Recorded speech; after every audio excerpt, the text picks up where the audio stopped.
What's up, everybody? Welcome to MTGB Crime Podcast. Today, we're going to be talking about Alexis Ware. So I wanted to go over this case from the last video I did. Now, a lot of you may know I did not cover this case in the beginning, so we are going to be going over some things that was said. So the reason why we're talking about Alexis Ware is because there were bones found at a Goodwill, which I do believe are not Alexis Ware's now, but I haven't seen it confirmed anywhere. So I'm still not completely sure about that, but I do know that I ran across a post that her brother posted saying that it was not her just days after. And also her mother had an interview probably about 3 weeks ago now, and she's saying something different than what she said in the Dateline interview, which is the one that I was going by on my last video. So I wanted to go over some things in the case. And if we have time, I'm also going to be talking about some updates, some things I found out about the Javante Bryce case. Some things have been cleared up for me. I was wondering, of the fathers involved, their fathers, Koya Bryce and Javante Bryce. So I will go over that too. Shout out to everybody in the building. Shout out to my BFF in the building. Good morning to Eat the Peach. How are you? Save the pit. Welcome in. Please smack that thumbs up, y'all. Please subscribe to the channel if you have not. And if you hear on the replay, drop down in the comments and let me know what you think about what you're about to hear. So for the people who don't know who Alexis Ware is, let me play a couple videos and we're going to jump right into this.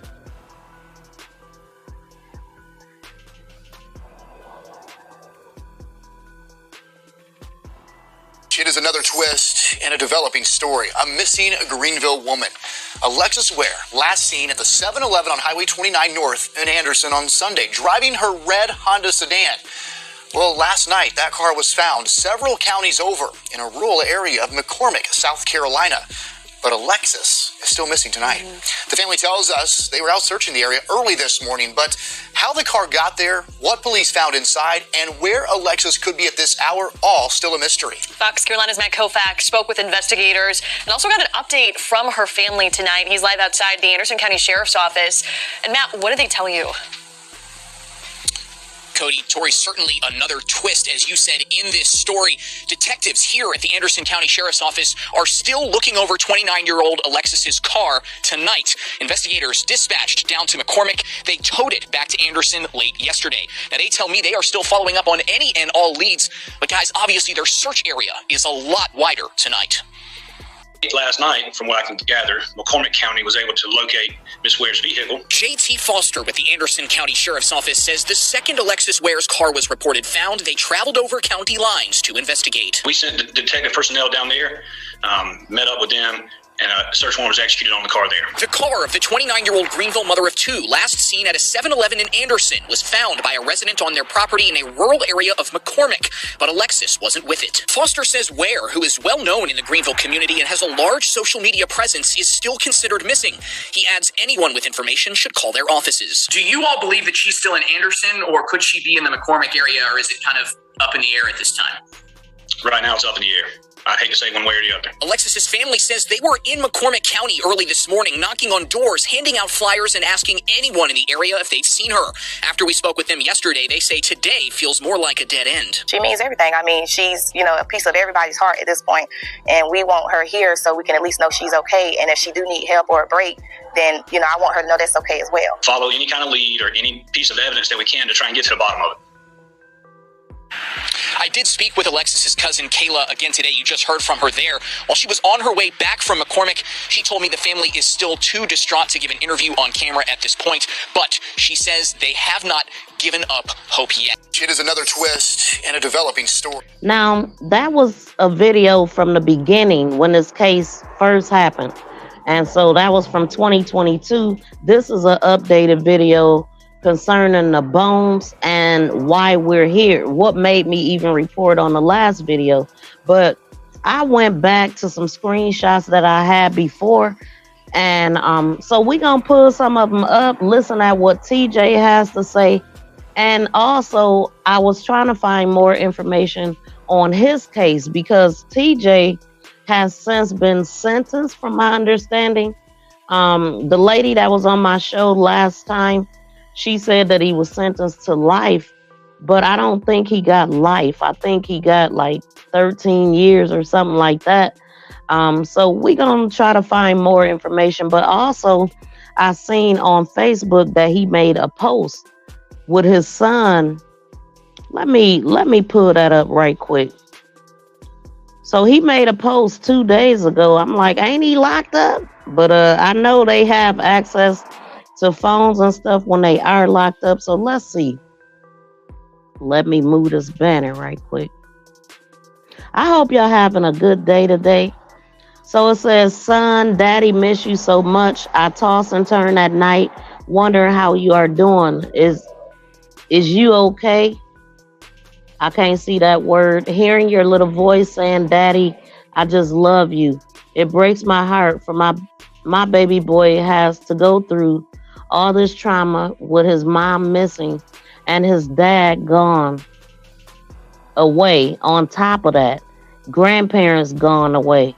Yeah, I did see a obituary, and I wondered if that was his father. I seen that a Travis Patterson Sr. passed away in April. And so I assumed that was his father. I also found a Travis Patterson connected to an unaliving in 2008. And in 2010, some people were arrested. Now, I will read that too, even though I'm not 100% sure if it's him, but I suspect it, And so says, grandparents gone away. I'm so sorry, son. Daddy gonna fight. He can't fight anymore. I'm coming home to you ASAP. Now that's a lie. I'm gonna miss you losing your first tooth. I'm gonna miss you seeing your first day at school. I'm gonna miss you being able to come to your school to have lunch with you. I knew that last weekend we shared together. I can't tell you, felt you wasn't going to see me for a while. Now this is small for me, y'all. The way you cried and hold on to me tight as you can, shaking my head. I feel your hurt, son. I know you can feel mine as well. This is only temporary, baby boy. Daddy coming to get you sooner than they think. I love you so much, baby boy. Continue being a little boy Daddy was raising you to be. Until we meet again, I love you, Peanut. This poor son, this poor baby, both of her kids is left without a mother. I don't know, how involved the other father is, Sosa. I don't know. Or how involved he's allowed to be. But both of these kids is without a mother. And this little boy without his father also. And it's sad, but what really tripped me out. Hold on, let me turn this music down some. BFF, can you hear me okay? Because I'm outside and let me know if this air is too much. I don't know if y'all can hear the cars and stuff like that. So let me know if you can hear me good and clear. Okay, so let me move this screenshot. So yeah, listening at TJ, and I'm gonna play some of some of the videos I found him talking about this. So basically, the first one I want to pull up, obviously they had some issues going on according to Alexis, but he seems to be denying everything. And also the interview that her mother did is talking about this stuff as well. So I'm going to play some from the interview, but this is something that was posted. It looked like it was a message that was sent.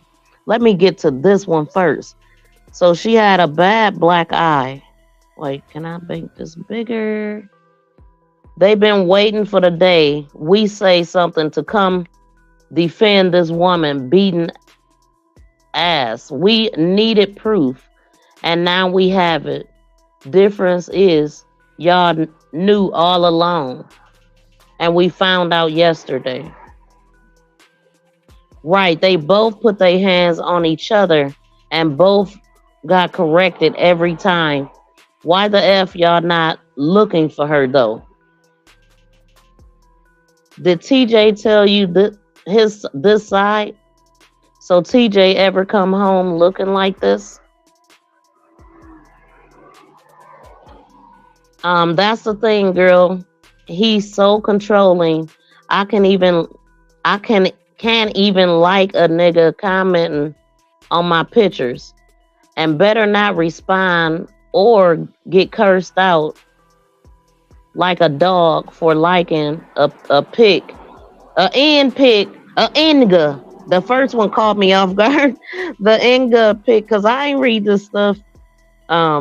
Shoot, I probably should have.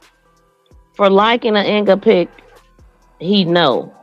I post many pics of myself. It's a problem. I can't hardly see this, y'all. It's little. Hold on. I post many pics of myself. It's a problem. But he do all that with no problem. Even say thank you to them bees. And yeah, he think I'ma do that. So he hides his GUN in here from me. And even tried to keep pics in my phone when he would jump on me and messages. He go through my phone all the time and seen the pics when he had me bloody and deleted them. So he think I'ma try to kill him. Boy, I tell you. Okay, y'all can see it. I can't. From 2 days or so after, on me, on time, in his mama yard, and from okay, so from these pictures, we can tell that there was some fighting going on. He makes reference to that in this video that I'm gonna let y'all hear. I'm gonna turn the music off for now because I just don't want any other issues with the audio. Let me turn this off for a second.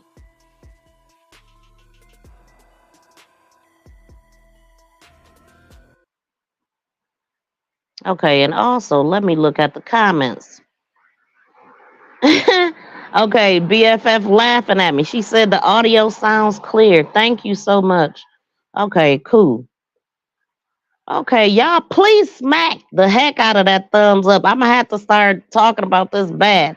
Like, smack the thumbs up. The thumbs up I'm getting is ridiculous on these videos. Smack the thumbs up. It's very, very important. It don't mean you like what's being said in the video. It just means you like that I'm putting out the information. You know what I'm saying? Very important.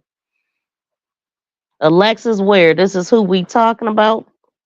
Okay, and if we get a chance, I wanted to talk about this guy as well and this lady, 31 years old, with this guy, unalive, found in a look like a sleeping bag on a New York street. Absolutely ridiculous.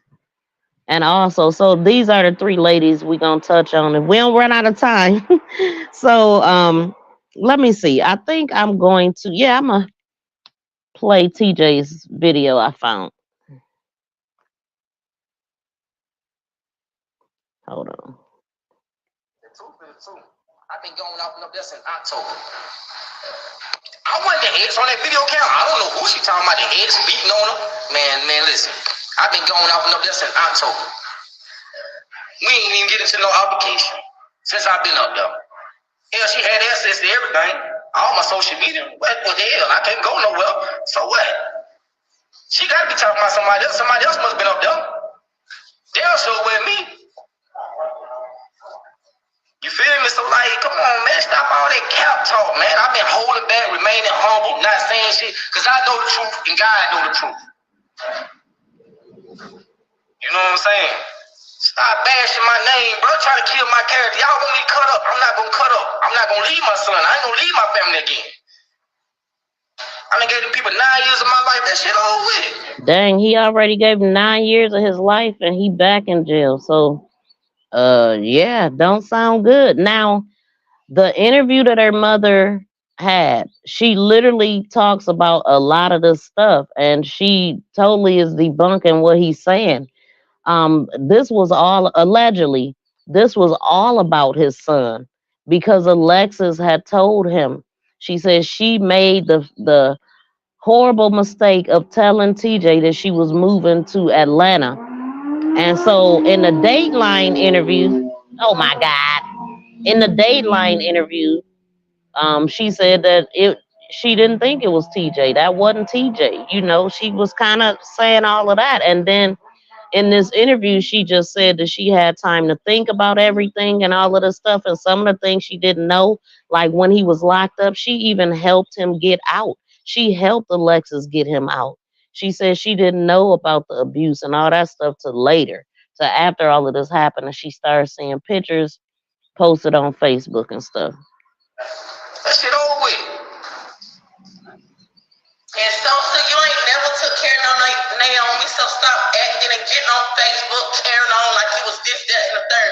Y'all heard about it's weird that he was there for Naomi, she would leave her child. Ever since TJ dealt with her, there was a package deal. Like, she know what, like, she's a part of our... I don't know how good y'all can hear it because it sounds like they in like a empty house, an empty apartment. And so this is some girl that stood up behind him. I don't know if she family, girlfriend, or what. She may be in this family talking for him.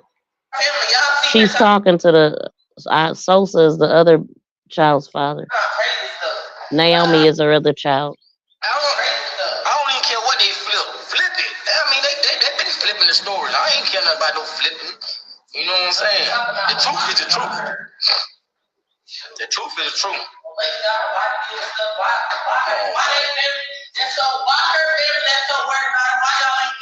I'm about to get off Tonyo. But I'm just saying though. Hey, you hear me? Y'all stop all that cap, bro. Mix me with that bullshit. I'm gone. I want the ex on that video camera. I don't know who she talking about. The ex beating on her. Man, listen. Yeah, so y'all hear him. He totally denying everything that was being said, and he hadn't been found guilty or anything. So I mean, I don't know.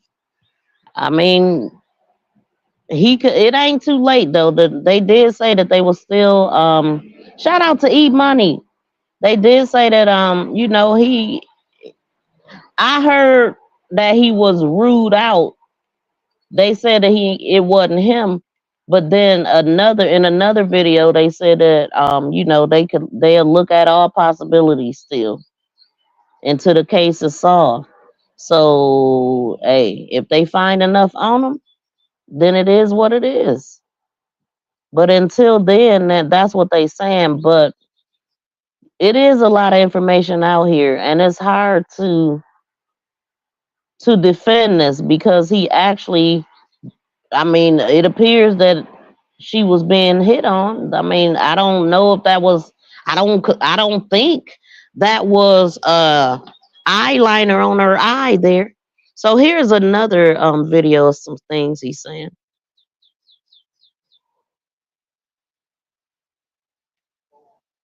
I'm gonna run this thing all the way back before Lex went missing. You feel me, bro? Man, I'm talking about, y'all done nailed me to the cross. Y'all got me messed up, bro. I'm not one of them. But check it out. So, I'm gonna run this thing all the way back before Lex went missing. You feel me? Alright. For one, me and Lex been separated. You feel me? I left Lex. Lex didn't leave me. See, that's a part that he wanted to say, that he left Lex. Lex didn't leave him. Her mother actually, she made a comment on that part that he said. Let me see if I can do this right quick to show what I'm looking at. Wait a minute, let me move this picture. Cause it'll help probably to see if you can't hear it that good. But BFF said y'all could hear it. Okay. So this is what I'm looking at right here. So boom, I left off and up there around about October. You know what I'm saying? I ain't been out there, been back up there not one time. You feel me? Not one time. So boom, god dang on. Before this took this her being missing. Liz was I don't know if it was some kind of spiritual group shit. I don't know what was going on. She just been talking out inside her head, you know what I'm saying? So Tuesday night, 1:30 in the morning, she called me out. She called wake me up telling me something, TJ. She said, I know you sleep, I know you gotta work in the morning. I know you sleep, I know you gotta work in the morning. She said, but let me tell you something right quick. I'm like, what you talking about? What's up? She told me well, my last 5 nieces within the last 7 years they died. Huh? What you talking about? She said, I just thought about something. Can y'all hear that? Cause it's way far away from my earbuds. Let me know if y'all could hear that when it was that far. She started sending me all type of pictures of a lady bug crawling on the ceiling, what the meanings of it, a Pisces sign, all type of weird talk. You know what I'm saying? It did. So, shout out to Brandy. Welcome in. Yeah, it's a lot going on with this case. It's a lot going on with this case. I wish I would have found these videos before 5 minutes before I was about to go live, because I definitely would have had them in here. But this is what we doing right now. So she done spending that in Augusta at the lottery place with the kids in the car. All that. Yeah, they ain't telling all that. I'm gonna keep it going. I'm tired of this. Y'all did a suspect. Why y'all ain't got, they ain't gonna question me? Why they ain't question me? I'm trapped everywhere I go. Everywhere I go, I'm trapped. Now he's bringing home that everywhere he go, he's tracked because he's on a monitor. But the mother in this interview said something about Alexis's daughter, said that he wasn't. He wasn't there all night. I mean, and there's some other things that she said that she's holding on to. So they know more information. And so it's just a matter of time, sounding like according to her mother. A woman can't make me do nothing. There's too many out there. There's too many out there. Don't get it twisted. I left Lex. Lex didn't leave me. I'm not. See, but that's not true according to her mother. She said, yeah, he's saying all that. He want people to believe that he left her, but he really was obsessing over her. And he didn't want her to leave to go to Atlanta. So he was doing anything in his power. The most important thing to him was his son, according to her mother. And it had everything to do with her son, stopping her from leaving with his son. He told her not to do it. But some of the stuff she said, well, I'll just wait till I play it. I mean, I'll just wait. You feel me? No tender thing. I feel like I can any woman in the world. So like all that, just cause y'all niggas out there obsessed with it and all that, I wasn't one of them. I wasn't one of them. Just go ahead and tell when I was locked up during my time. What about that dude Lex was messing with, having a affair with?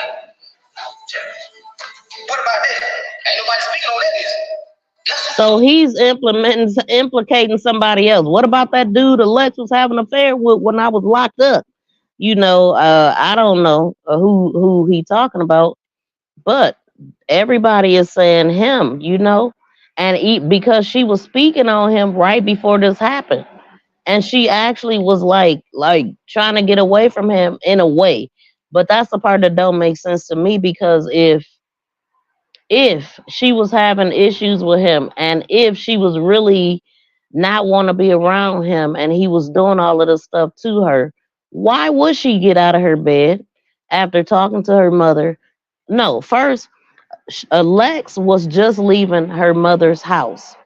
Her mother lived in another state, so it's some hours away, I do believe. Oh my God, dude. So it was some hours away, I do believe.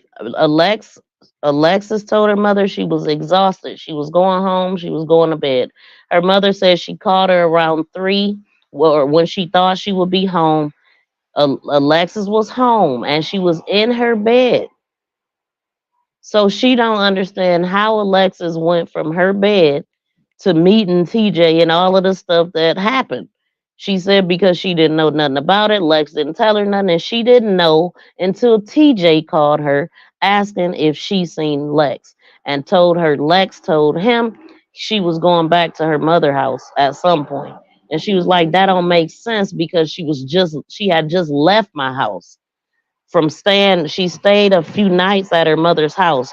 So that was good that she did go stay at her mother's house, right before she disappeared. So that was their last time together.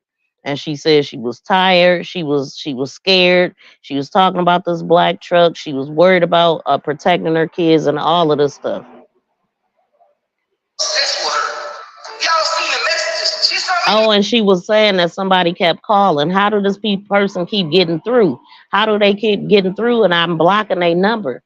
And she said then she showed her like how, where she was blocking her, like she held her phone up or something like that. She told her about this black truck following her. She told her about needing to keep her kids safe and all of this stuff. And she called this person the devil. But in a Dateline interview, she said that wasn't TJ. So I don't know who this person is.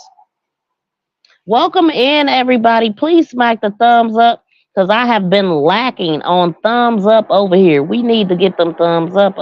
Shout out to Precious Pieces and shout out to April Showers. Thank y'all so much for coming in. Yeah, this is a messed up situation because the kids is the ones that gets hurt out of all of this. Neither parent. As far as her son go, who suffers in the end? Message y'all tell me don't send it out. Don't send it out. Nobody don't know the bash my name. I'm sending everybody I know. You know what I'm saying? Come on, bro. She know whatever Lex has got going on, bro. Also, there was a lady who was said to be close to her who she decided to give everything she owned a few days. Oh yeah, she was. He was like, yeah. I said, man, I'm gonna pull up. I'm going to church today. You know what I'm saying? So I pulled up. I started in the car. I ain't even get out of the car. Man, I'm shedding tears because this shit hurt me. You know what I'm saying? I ain't never seen it like this. So, you know what I'm saying? I go to church. We go to church, leave church. Now, mind me now, that before I went to church, Lex didn't even want me to go to church. She kept on saying, TJ, don't go to church. I keep seeing you down in oncoming traffic like a car gonna hit you head on. She saw me up. See, and this is the kind of stuff she was telling him. She said some things to her mother, and I think that her mother didn't really want to tell everything that that her and her daughter discussed because it was some things that it just sounded like she didn't want to make it sound like she was losing her mind because that is what was being said. A car crash, which I got in my inbox, so somebody got killed on the head on a car crash. I'm like, Lex, man, listen, one thing about you can't stop death. You feel me? Like, whatever happens, gonna happen. I ain't scared of it. I ain't scared of death. You know what I'm saying? We all gotta go. So I went on to church anyway. She begged me not to go. I went on anyway. So we left church, came home, changed clothes, and went to the game and watched the NFC and the ALC. Now I wonder why would she beg him not to go to church? According to him, what up though? Mitten Grown TV, welcome in. We got Mitten Grown TV. Okay, and she African. She sounds American. Who you talking about? Me? Because I'm the only one talking. That's a she. Went to Wild Wings. You know what I'm saying? Watched the Kansas City game up there, Wild Wings. Left Wild Wings, went to my aunt's Oh, you house. talking about Alexis a man? No, she's not a man. She's a woman. And I put on speakerphone, let my cousin hear how she talking outside her head. So she got there, she was like, she said, where you at? I said, I'm in my aunt's house watching the game. So she was like, well, come and meet me on 29 at 7-Eleven before you get the kids. She said, I'm about to run out of gas. I got like 3 miles left. Okay, so this the part. I said, okay. So as she talking, she like, TJ, watch out for these cars. Watch out for white car, gray car, black car. Now, mind me, now I'm like, okay, so I put on speakerphone. So he's saying that she called him about this, but he According to her mother, he called her so many times when she was wait, hold on. She allegedly called her so many times when she was there with her mother, and he continued to call her once she got home, according to her daughter. And so he is the reason why she left out. And I would have thought that the gas would have been discussed before that.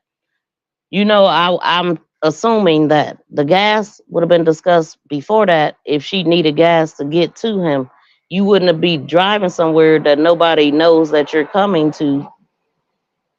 I don't know. It just don't make sense to me, because in this video, he's not sounding like he the one that called her to him. He's making it sound like she's just coming to him. And oh, by the way, can you send me some gas as a favor? But no, the gas was supposed to be given to her for bringing the kid, his son, to him. So she got there. She was like, she said, "Where you at?" I said, "I'm in my house watching the game." So she was like, well, come and meet me on 29 at 7-Eleven if we get the kids. She said, "I'm about to run out of gas. I got like 3 miles left." I said, okay. So as she talking, she like, "TJ, watch out for these cars. Watch out for white car, gray car, black car." Now, mind me, now I'm like, okay. So I put on speakerphone, let my cousin and everybody hear. So I'm like, okay, I'm on my way. So my cousin like, "Boy, go get your son, boy." So I'm like, "Shit, I said, no more. I doubt, we left." I pull up at 7-Eleven. You know what I'm saying? She sitting at the gas pump. I get out, go in the car. Go in the store. I pump 35 in her gas tank, and I put 20 in mine. I come back out, get my son out of the car. You know what I'm saying? She asked me, could Naomi go with me, her daughter? I was like, yeah, she can go. So I was like, she said, okay. She said, "TJ, watch out for this car. You see, got pointing at cars, like white car, black car, gray car." She said, "Watch out for these cars." She said, "Matter of fact, don't stop at no red lights." So I'm like, "Man, what you need?" I said, "Man, you need help. You need to get some help." So I'm like, she was like, she know, TJ, I'm telling you. She's like, "Give me a hug me." So I hugged her, you know what I'm saying? The hug didn't feel right. Something wasn't right. So I got there and hugged and got in the car, and I pulled off. For y'all, the one that's in Anderson, I turn on Amity Road. As I pass Welfare Church, I barely passed Welfare Church. And she got she sped around me, bust right going out Anderson Belt Highway. So I just started calling. I'm like, "Where the hell she going? She supposed to be following me to my mom's house." But she said she was going to her mom's house. So I'm like, "Damn," when I started calling, I called about 3 times. She cut the phone off. He was like, "Yeah." I said, "Man." Okay, so that would have been the last time Alexis Ware was seen, y'all. So now, because let me make sure, let me save that video. Wait a minute. Yeah. So now I'm gonna skip to what her mother's saying, because he just told his side of the story on what happened at 7-Eleven and all of that stuff, and her calling and all this. So one thing that her mother also said is that Alexis, they did see some things to a certain point, but then that truck pulled up that wasn't delivering nothing, that blocked the view. And so they didn't see everything to the end. But wait, hold on. What?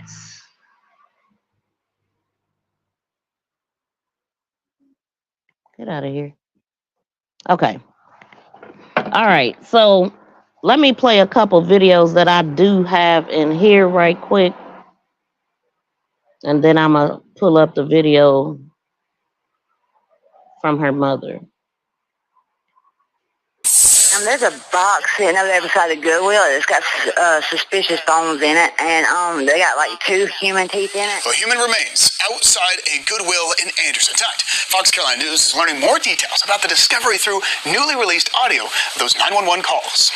Yeah, investigators say the bones were originally found by a woman last Saturday. They were here where you see on your screen near the Grayland subdivision. That's about a mile away from the Goodwill, where officials say she took the bones and then called law enforcement. Fox Carolina's investigative reporter Grace Runkle joins us live right now to break down these 911 calls that we got today. Grace. Well, Fox Carolina News filed a Freedom of Information Act request to learn more about the incident, and we got back 2 911 calls and a call log officials filled out while responding to what they were told was a box of bones. The first call to 911 was made by a woman, and She tells the dispatcher she sees a box sitting at Goodwill and sees, quote, suspicious bones inside. She also tells the dispatcher she sees human teeth, but then she hangs up. Officials told us later that the woman took the bones to a Goodwill where she met someone who helped her put them in a box.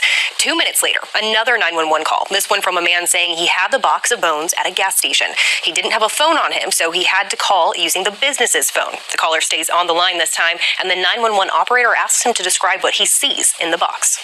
What all got in it? So you said leg bones? It's got 1, 2, it looks like two lower leg bones. One, some other kind, I don't know. One part of a smaller bone and some skull pieces. The coroner says the bones appear to have been in the area for a long time. They went back Sunday morning after the initial 911 calls and say that they found more bones. And earlier this week, investigators brought in a dog specially trained to identify human remains to continue to search the area where those bones were found. The coroner says they are still trying to identify the remains. There's a box sitting over there beside the Goodwill. It's got suspicious bones in it. An investigation is underway in South Carolina after someone dropped off human bones at a Goodwill. Anderson County deputies say the bones sat in a cardboard box at the donation store's drop-off center. Someone noticed it and immediately called police. Authorities say a hiker found them walking in the woods and dropped them off at the store. A search in the woods led to even more human remains. The person's identity still remains a mystery. We are in the process of trying to identify the bones, and we're looking at our missing persons, and we retrieved a few more items at the scene that we're tracking down, and hopefully we'll be able to determine who these belong to. The coroner's office plans to send the bones to the State Law Enforcement Division or the FBI for DNA profile that could link the unidentified. Okay, so that video is why we even are covering the case, because they found the bones that could have been hers. I still haven't found anything official saying that it wasn't her bones. I don't know whose bones they are. I feel like they need to come out. The police need to come out, do a press conference, let it be known. What did they find with these missing Goodwill bones? Like, that whole story makes absolutely no sense. So this video, y'all be able to hear it better. Now, this is an interview that happened July 18th. And I didn't hear them talk about these bones in this interview unless I missed it. Because I don't think I watched it to the very end. But it was put out July 8th. And this video is coming from Gerald of the NC Beat, the North Carolina Beat. Okay. He's the one interviewing the mother, and we're going to listen to the audio. And also, I will, after I'm done, I'll drop the link to the whole video so y'all can go check it out.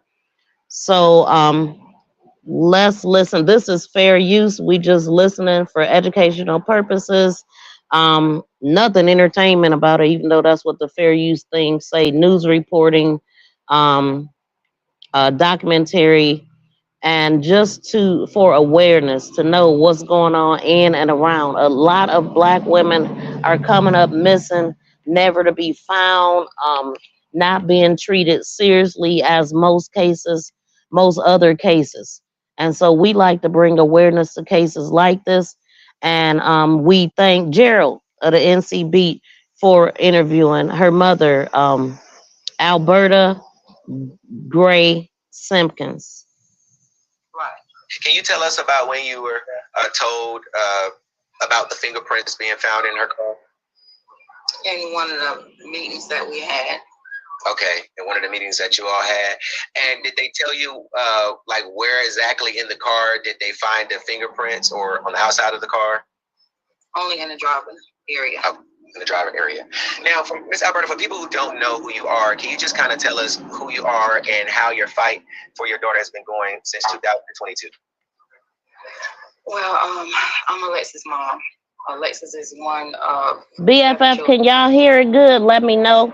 Shout out to LaShonda Hollis. She said, I love you all. Welcome in. This is your first time here. Thank you for coming in. So nice and sweet. We're glad to have you here. Please smack that thumbs up for us. Appreciate you. That I have. And she was my third child. And when they, when we would have these meetings, it was different stuff that I was paying attention to. So I knew right away that she just wasn't a missing person. Yeah. I knew something had happened. Okay. So the weekend that Alexis went missing, prior to that, and prior to me bringing you up, I went over an email that Alexis had sent to a place down in Atlanta where she was trying to get a place at. Can you tell the people how you come about the email? Because you gave us the email. But can you tell the people who don't know how you came about the? And as far as those fingerprints in this video, I heard her say that TJ actually was, his hand was on the top back part of her car or something when he was reaching in to grab the car seat. And his fingerprints should have been on that car. So because they wasn't, she believed that her car was wiped down clean, except for leaving only her fingerprints. Because she was like, my fingerprint should have been there, the kid's fingerprint should have been there. They didn't find no fingerprints except for on the driver's side, Alexis's. That's it. Email, and can you kind of explain to us if Alexis shared to you what she shared in those emails to those individuals down in Atlanta? Right. After the incident that took place on January 7th, where she tried to drop her son off for the weekend, what actually happened that weekend was when she asked him for her door key back, that's when he punched her in her head like he did. And she called me and she said that he hit her in the head like 5-6 times. And that stemmed from her asking for her key back. Okay. So we just heard TJ say that he was not, he broke up with Alexis. She didn't leave him and he ain't never put his hands on her and all this stuff. And you hear what her mother is saying right now. Wow. And, so, when he did the live and he said that he left Lex didn't leave him. He had been gone since October. Lies. Yeah. Lies. Y'all broken up, but you didn't want to give her a key back. And that was her main reason for asking for it. If we're not together, we're done. I don't want him in and out my house. Yeah. And that's why she asked for her key. Yeah. And after that weekend happened, Lex, she sat in her apartment. She was saddened by what had just taken place. She didn't want to see anybody. The only person that she would talk to was me. Yeah. So after she sat in the house for the whole week after that, she finally said, Mom, I know exactly what I'm getting ready to do now. And so she actually went over in detail what her plan was and why. So basically, when this all happened, her and TJ was just breaking up. He had been in jail. She bonded him out, her and her mother, just for this to happen. And then she had to ask for the key back. He didn't want to give it back. That allegedly happened after she asked for the key. And so they was totally on the outs. And now she's talking about moving to Atlanta, taking his son. He just spent all this time. Yeah. So, I mean, in the beginning, I didn't know that, they was basically still, connected and just basically breaking up. If she had just got the key back from him. Why she made that decision, that's because, she had did so much for him, only for him to get out very much and continue to treat her the same way he treated her before he even went in. Now, hey, listen here. If he was treating her that way before he went in, she should have never bonded him out. Her mother should have never helped her. I mean, what? That's what I'm saying. Like, when a man put his hands on you the first time, believe him. He's an abuser. He ain't gonna change. But her mother later on do say that she didn't know all this stuff was going on when she helped. But she also said that she got a call from Alexis when he did this to her. So you had to know. Now, I ain't putting her, I'm just saying some things ain't making all the way sense to me. So I'm going to just let this play. She was tired. She was done. Yeah. So when she made the decision to move to Atlanta, she sat and she thought about everything that had taken place and why she felt like she was making the right decision to do what she was doing. Yeah. And I was all for it. She told me that she really didn't feel like she had a reason to stay other than me. Let me go in the house. Hold on, y'all. So I was all right with her wanting to move to Atlanta. Yeah. And so that's when she finally wrote that email. And even the Sunday that she wrote that Wait, let me pause this before I drop everything trying to walk in here. Hold on.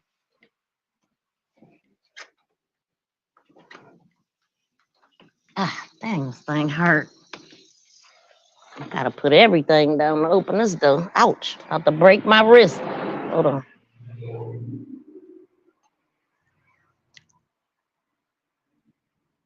My fault. Yes.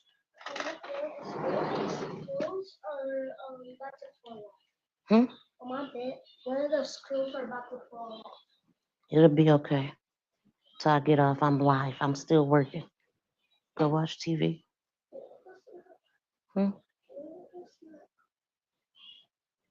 What kind of snack do you want? Hold on, y'all.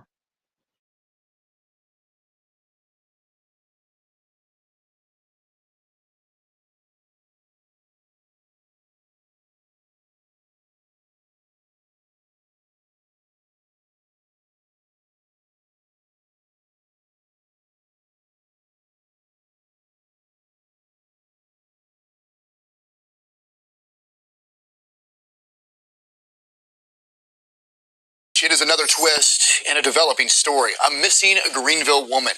Alexis Ware, last seen at the 7-Eleven on Highway 29 North in Anderson on Sunday, driving her red Honda sedan. Well, last night, that car was found several counties over in a rural area of McCormick, South Carolina. But Alexis is still missing tonight.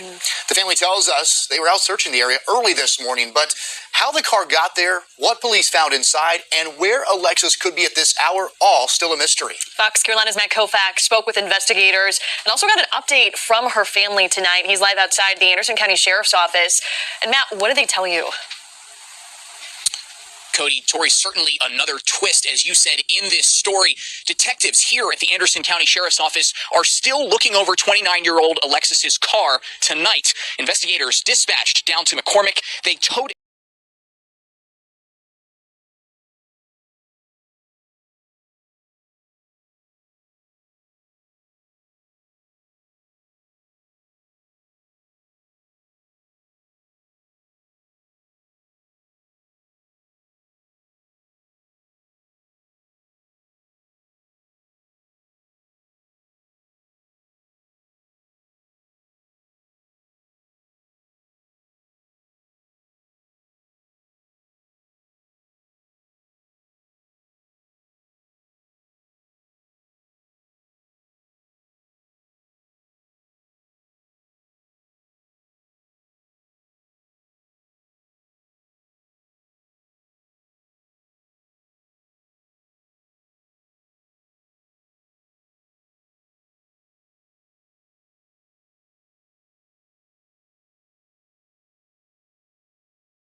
She got to get the babies together, y'all. Dang, thank you, BFF. God, dog, hold on. Change them, and you know, Alexis, the only thing she wanted was love. She just wanted to be loved. That's all she wanted. And you know, that saved my life, BFF. So, once she realized that she wasn't gonna get that white picket fence with him, you know, that's when she told me what was going on. Before that, she hid it. She hid it from me. See, so she said she didn't know until she said she hid it from her. Wait, let me move this because I forgot all them words was on there. Hold up. The blue, I started seeing all these, you know, once she went missing, you know, I'm seeing all these different pictures and stuff like that on Facebook, stuff that I knew nothing about that she actually kept from me. Yeah. What are some of those pictures that you were seeing?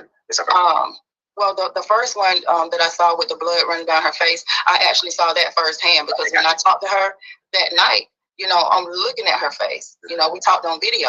Okay, so then again, now she said something again. That kind of, she said she seen him on Facebook for the first time, but then she just said she seen it that night on the FaceTime call.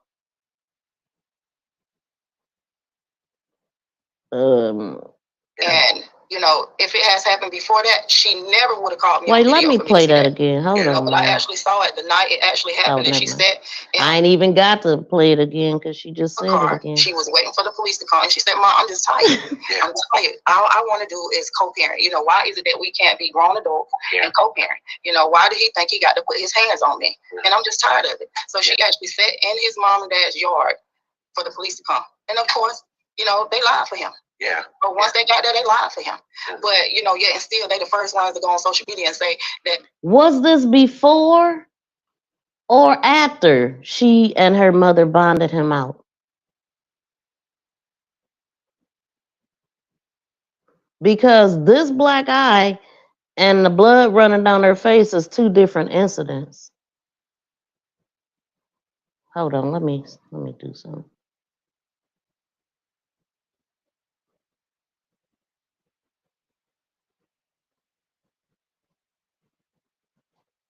To her apartment, and then she, you know, she told me why she had been riding all that evening like that. So, you know, when this happened on the 7th, that was the first time that she actually, you know, told me, you know, what was going on. On the 7th. So, you know, that let me know, for her to let me know. On the 7th, that was the first time. Hold on. I don't know the 7th of what. The 7th was the first time she told her, though. That's what she just said. The 7th was the first time she told her. First time.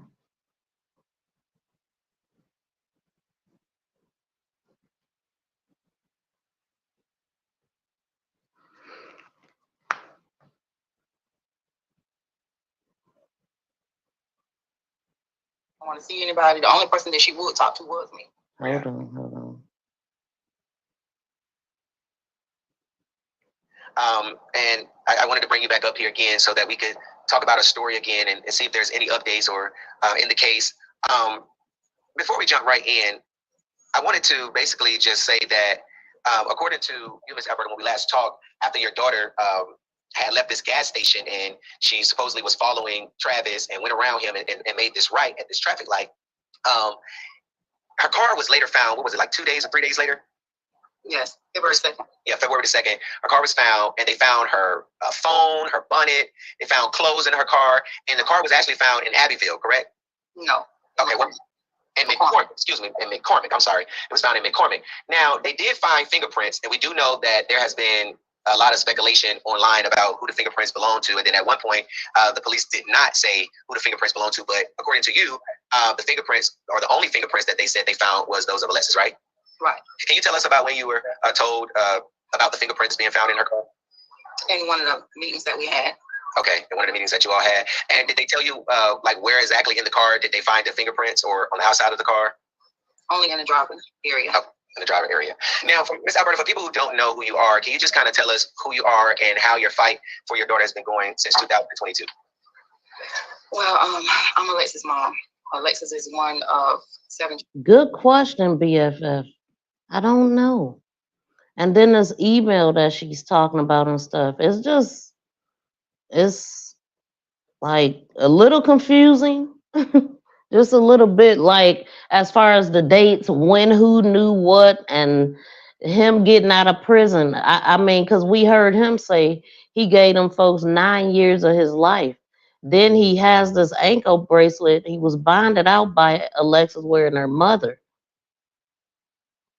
So all of the black eye happened since he was bonded out. I don't know when the blood running down her face happened, if that was after he was bonded out or before, because she said he put hands on her before he went to prison and he came out doing the same thing. So I'm confused on really when the mother knew. Was it before they bonded him out or after? That's what I'm confused on right now. Because she's saying that she didn't know, but then she's saying she knew from a FaceTime. So that just threw me off. So we're going to listen to it again. Children that I have. And she was my 3rd child. And when they, you know, when we would have these meetings,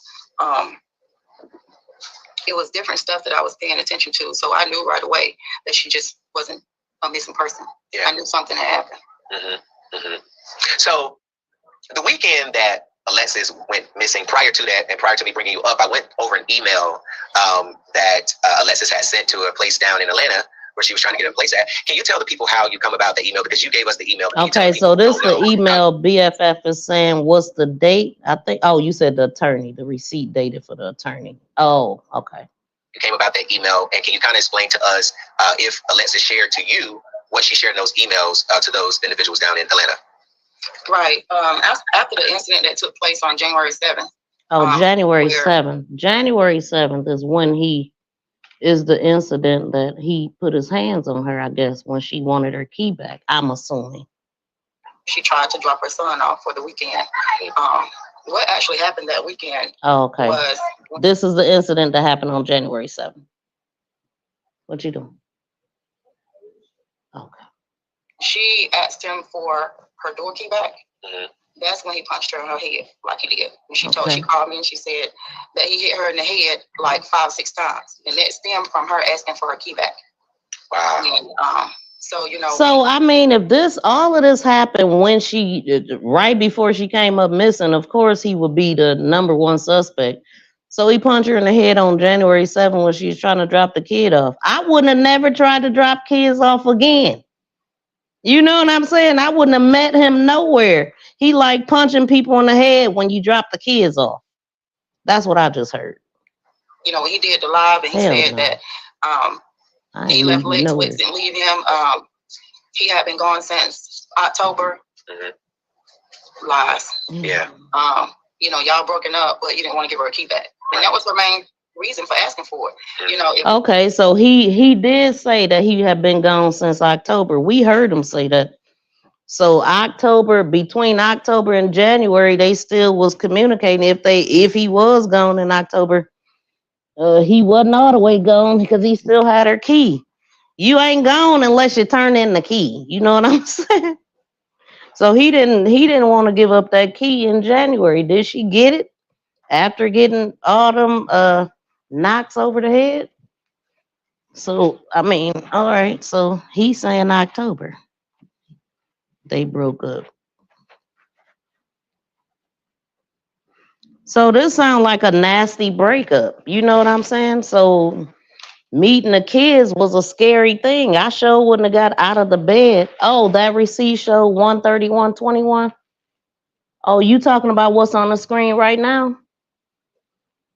Or you talking about something else? I can't even see it, BFF. I just threw it in here because I knew that it had came from her. Her receipts. Okay. So it says January 31st. Oh, so that's when they got him out of 2021. Okay. That's what you saying, BFF? We're not together. We're done. I don't want him in and out my house. Yeah. And that's why she asked for her key. Yeah. And after that weekend happened, Lex, she sat in her apartment. She was saddened by what had just taken place. She didn't want to see anybody. The only person that she would talk to was me. Yeah. So after she sat in the house for the whole week after that, you know, she finally said, you know, Mom, I know exactly what I'm getting ready to do now. And so she actually went over in detail what her plan was and why she made that decision. That's because, you know, she had did so much for him, only for him to get out on bond and continue to treat her the same way he treated her before he even went in. She was tired. She was done. Yeah.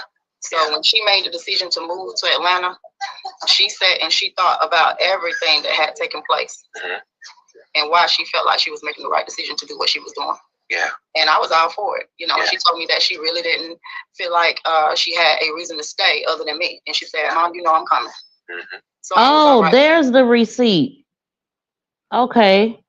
Yeah, January 13th, 21 is what BFF is talking about. So yeah, that is what she was showing us on there. She said, I'm trying to free my anger. Ain't no more talking about it. Lawyer paid in full. Get you a bitch like me. I'm gonna go drop that bag for my Inga. And a Inga he is, knocking you over the head and black eyes and like, man, what? She paid for that. Literally. Both 2 ways, with money and man. Oh my God. What? With her wanting to move to Atlanta. Yeah. BFF, I ain't even look at this stuff. This stuff I screenshot, right? I screenshotted in 2022 when all this was going on. I never reported the case, but I never got rid of these receipts. So thank you for pointing it out because I wasn't paying attention. Like yeah, thank you for pointing that out, BFF. That's why you the manager moderator. That's why you BFF. When she finally wrote that email. And even the Sunday that she wrote that email, nobody knows that she actually got in her car and drove around all day that Sunday up until like 9 o'clock that night when she called me on the 23rd. When she called me on the 23rd, she told me that she had been riding around all day. It's because he had threatened to come to Greenville and do something to her. So she jumped in the car, her and the kids ride around all day till she felt like it was safe. Okay, y'all. So listening at all of this is why it don't make sense that she would go out of her way to go drop off the kids after visiting her mother out of town, tired, going home to go to bed. You're afraid of him. He's doing all this stuff to you. I would have never got up out of my bed to meet him. She got an attorney 7 days after he put hands on her. What? That's crazy. Yeah, because she said January 7th was the first time she told her about this incident. That's what I wrote down. January 7th. This receipt says January 13th. BFF, she putting it together. I had not looked at it. January 13th, 21. I'm assuming this is 21 that her mother is talking about, but she's not telling us the dates. 22 is when she came up missing, right? Yeah. I'm gonna have to, look, double check that, but I do believe it was 22. So this was a year before, possibly, but I gotta check that. Go back. Yeah. And so and that's late. So they out like that all day, and she didn't call anybody. She didn't even call me until once they went home. Yeah. And so let me call. Yeah, the kids is getting antsy. So her mom is, left raising her children.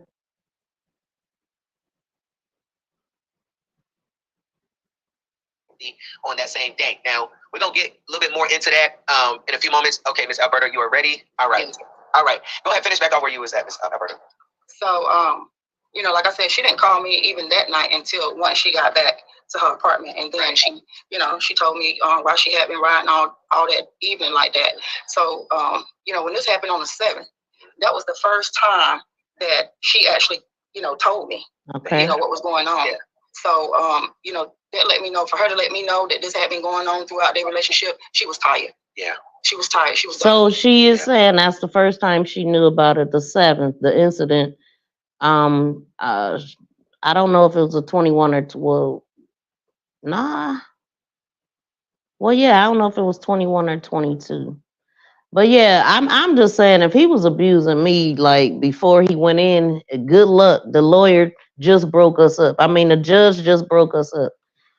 Get it how you live. Yeah. And she know I wouldn't have went for that.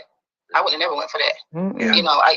And I guess with her, wanting to make it work with him, and how some girls are just so adamant, with trying to hold on to a person thinking that they could change them. And Alexis, the only thing she wanted was love. She just wanted to be loved. That's all she wanted. Yeah. And so once she realized that she wasn't gonna get that white picket fence with him, that's what it sounds like, BFF, because you already know, like, if you she wanted him enough to get him out. She had a new baby too. The baby wasn't that old, and so we see how young he was on a picture that he posted 2 days ago. Let me pull that back up. And so I mean, according to this post, he posting from prison. You know what I'm saying? I mean, I just heard the man was locked up. I heard he got sentenced for that case. And then I'm also going to read the article that I found with his name in it, but I don't have a way of verifying that it actually is him because his picture ain't attached. And it's so little information, but the person that was unalive was only 16 and he was 21 if he's the Travis Patterson that they're talking about. So we gonna just read it because I'm thinking that's the only thing I could find, the only thing that popped up, and it was other people involved in it also. For me, what was going on? Others before that, she hid it. She hid it from me, And then out the blue, I started seeing all these, once she went missing, I'm seeing all these different pictures and stuff like that on Facebook, stuff that I knew nothing about that she actually kept from me. Yeah. What are some of those pictures that you were seeing? Well, the first one that I saw with the blood running down her face, I actually saw that firsthand because when I talked to her that night, I'm looking at her face. We talked. See, that's the part that I got confused on.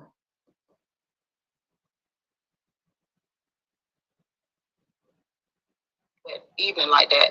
So, when this happened on the 7th, that was the first time that she actually, told me. Okay, so the 7th, that's what I was supposed to be listening to. That was the first time she told him. Now let's listen. What was going on? Yeah. So, that let me know, for her to let me know that this had been going on throughout their relationship, she was tired. Yeah. She was tired. She was done. Yeah. Yeah. And she know I wouldn't have went for that. I wouldn't have never went for that. Yeah. And I guess with her, wanting to make it work with him, how some girls are just so adamant, with trying to hold on to a person thinking that they could change them. And, Alexis, the only thing she wanted was love. She just wanted to be loved. That's all she wanted. Yeah. And so once she realized that she wasn't going to get that white picket fence with him, that's when she told me what was going on. Before that, she hid it. She hid it from me. And then out the blue, I started seeing all these, once she went missing, I'm seeing all these different pictures and stuff like that on Facebook, stuff that I knew nothing about that she actually kept from me. Yeah. What are some of those pictures that you were seeing? Well, the first one that I saw with the blood running down her face, I actually saw that firsthand because when I talked to her that night, I'm looking at her face. We talked on video. Yeah. And, if it has happened before that, she never would have called me on video for me to see that. Yeah. But I actually saw it the night it actually happened, and she sat in her car. She was waiting for the police to call, and she said, "Mom, I'm just tired. Yeah. I'm tired. All I want to do is co-parent. Why is it that we can't be grown adults and co-parent? Why did he think he got to put his hands on me? And I'm just tired of it." So she actually sat in his mom and dad's yard for the police to come, and of course, they lied for him. Yeah. She said in his mom and I mean she said a whole lot, y'all. I mean there's no dates being told, so I don't know when these, like, the only date we got is January 7th. So I'm assuming all of this other stuff happened after that. And it was stuff she didn't know about before and all of this. And then here's TJ. This is an old screenshot from when it happened. "I'm lost, Lex, drained and exhausted, babe. I can't sip. I can't eat." He can't sip. Sleep, I guess that's I can't, well, probably sip too. "I can't sip. I can't eat. Everybody telling me to be strong, but how? When I don't know where you are or nothing. Haven't heard from you since Sunday.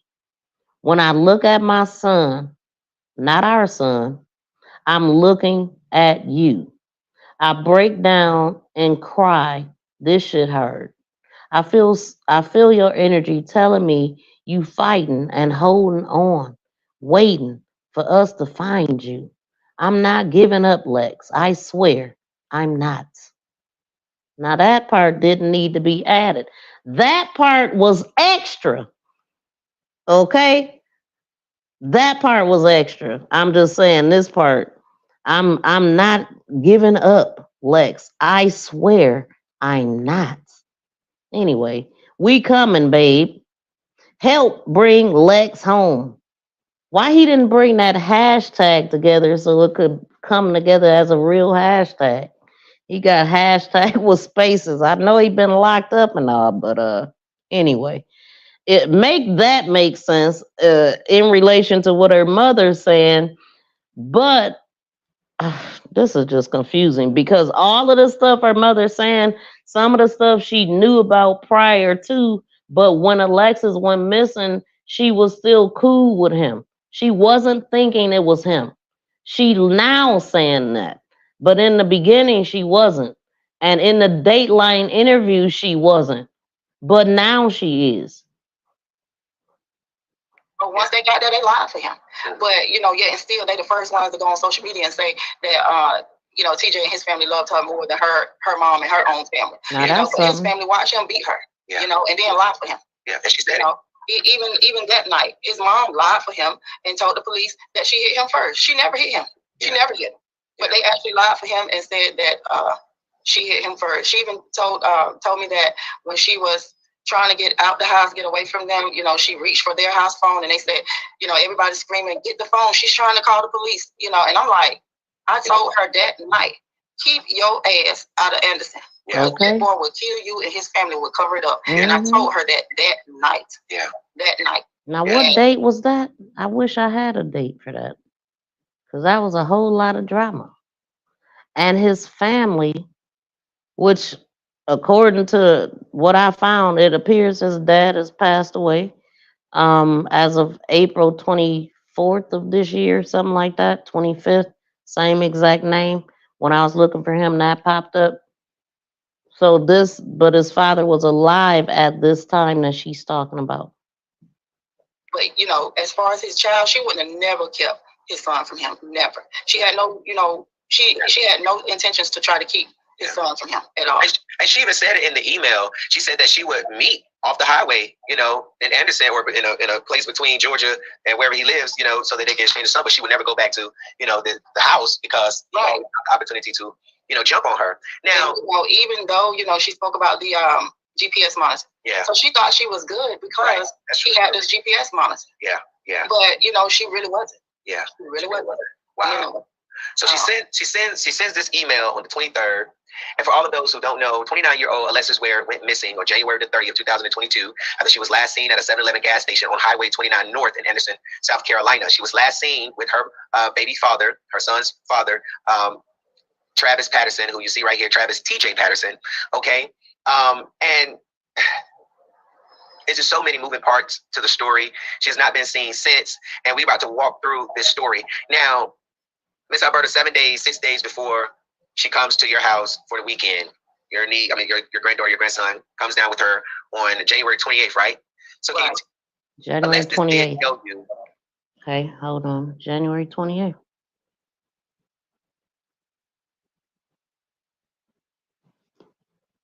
Some things while she was there. Can you tell us those things that she were confiding in with you about? Right. This didn't happen until she got here that weekend. Up until that, on the 23rd, that's when she, sent out that email. Welcome in, Cons. The 23rd is when she sent out the email. 23rd email. I'm thinking January email. Okay. Hold on. Highway 29 North in Anderson, South Carolina. She was last seen with her baby father, her son's father, Travis Patterson, who you see right here, Travis TJ Patterson. Okay. And it's just so many moving parts to the story. Exactly, BFF. In that email, she really, that was even odder. Like if they wasn't together. I left Lex in October. Like, what? He sounded like, let me go back to that because BFF is so right. Like, why was he talking like this? Hold on. She be on it, y'all. On it. Hold on. Where is it at?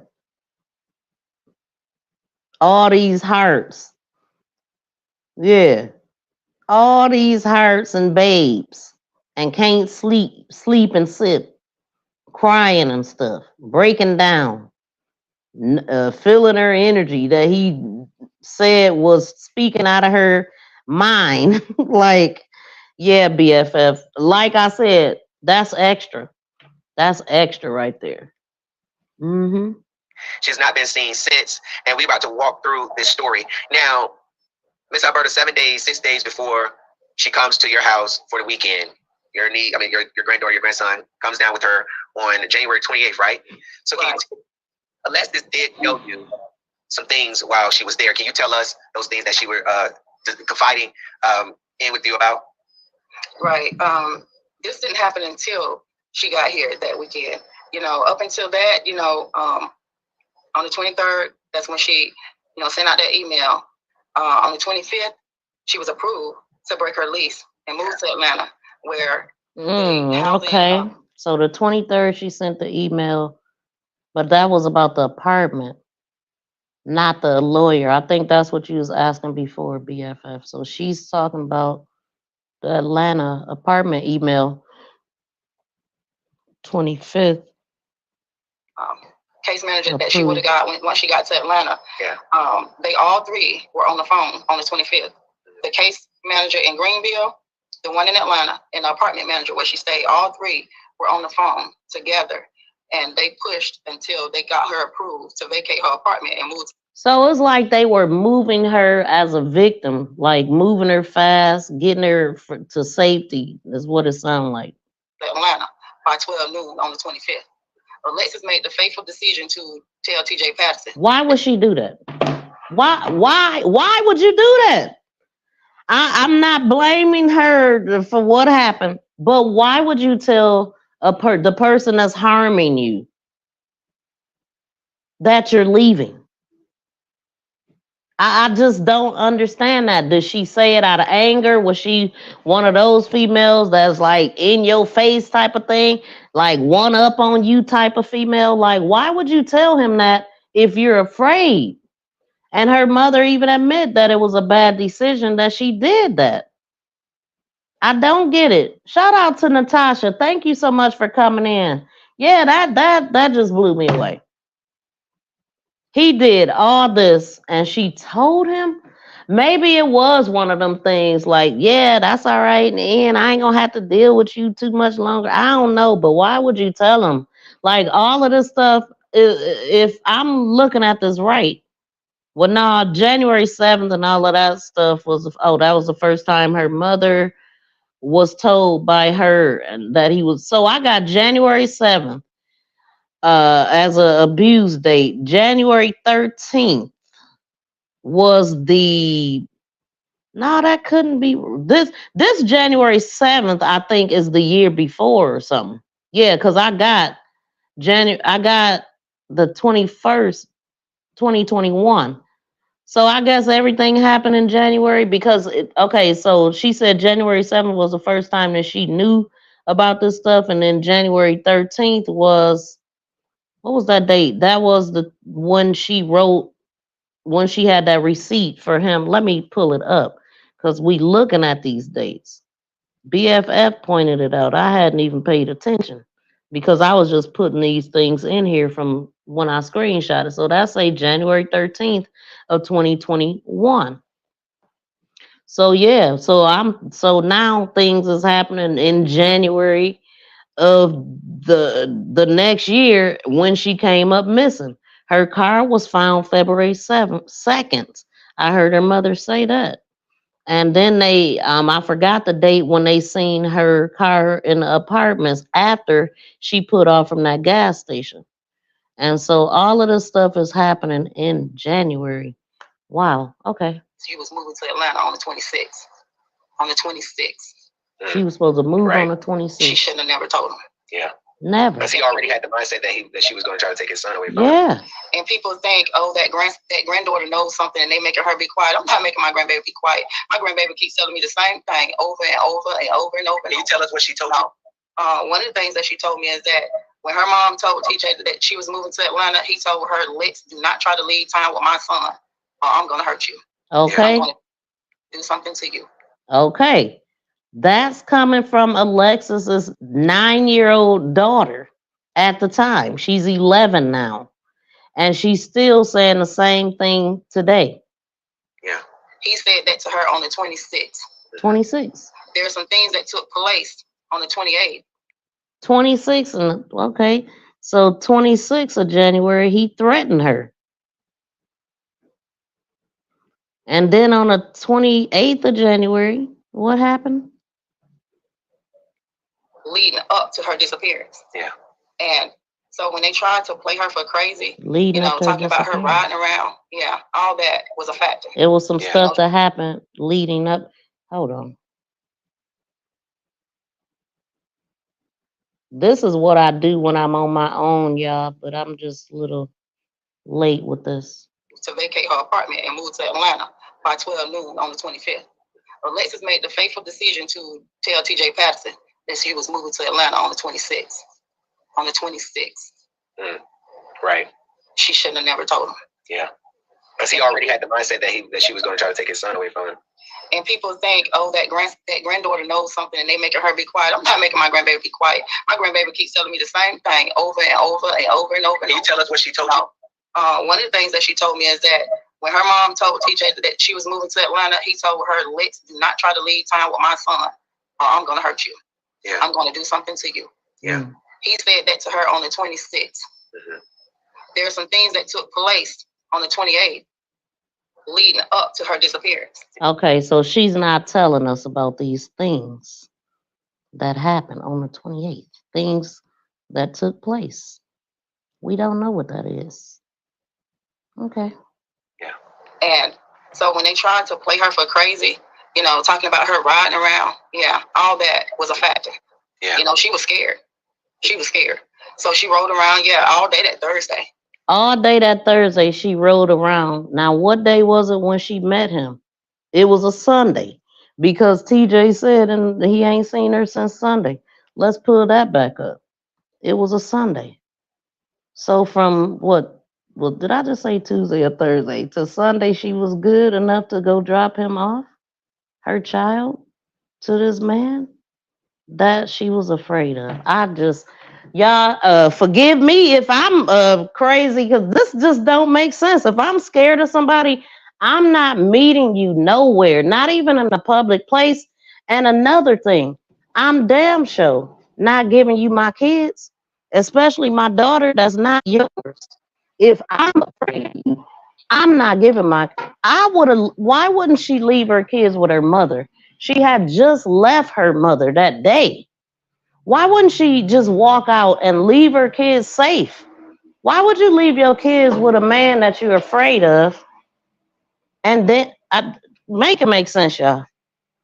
And the only reason why she came in is when she told my niece, can you cash out me some gas money? And my niece said, I'll cash out you if you promise me that you will go to your mom. And on the 28th, she was here. Yeah. Oh, so some things happened on the 28th, and that's when she went to her mom. Is that what she's saying?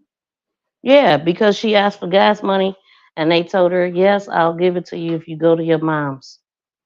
So I don't know what happened that day to spook her to go to her mom's house and all of that stuff, but then just to come back home and get back in danger after fleeing danger, it don't make sense. Stressed. She looked like she had lost weight. Yeah. She wasn't eating. Even though I tried to feed her that night, she still wasn't eating. I'm looking at the kids and I'm looking at her and she's just all over the place. Mentally, she was all over the place, stressed. See? And mentally, that was the part that I heard that I felt that her mother was kind of holding back on what she really meant about that.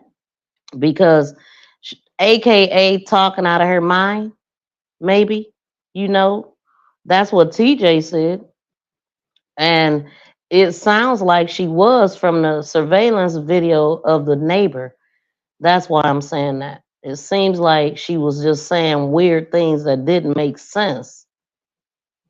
But I could be wrong, but that's the vibe that I'm getting. Because that was odd for her to go to that neighbor's door talking about the stuff she was talking about. And the kids, so I'm making sure her kids eat, you know. And she got a shower and she laid down, and she still couldn't sleep. Yeah. She was just she was all in her phone. She wouldn't stop. You know, that's why I tell them there's stuff in her phone. It got to be.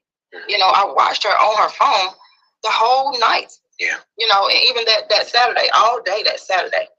You know, and I don't get why people want to say, oh, she changed her story. Ain't nothing I done said from the beginning to now has changed. Yeah, your story's all been the same.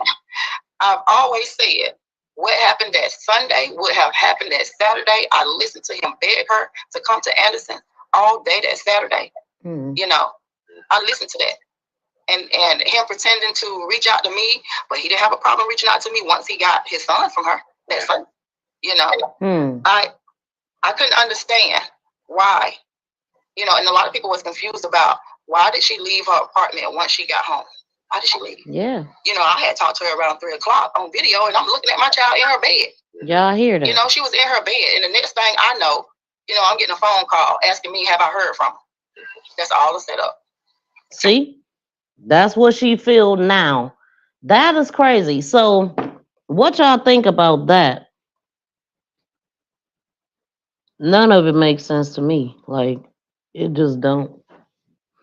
It just don't. It just sounds so. I'm getting stressed out just listening at it. Like, he could have had people following her and stressed her out. Yeah, he could have. Like, now knowing that their breakup was that close to her coming up missing, and she bonded him out, so she wasn't planning on being. She was planning on being locked in with him.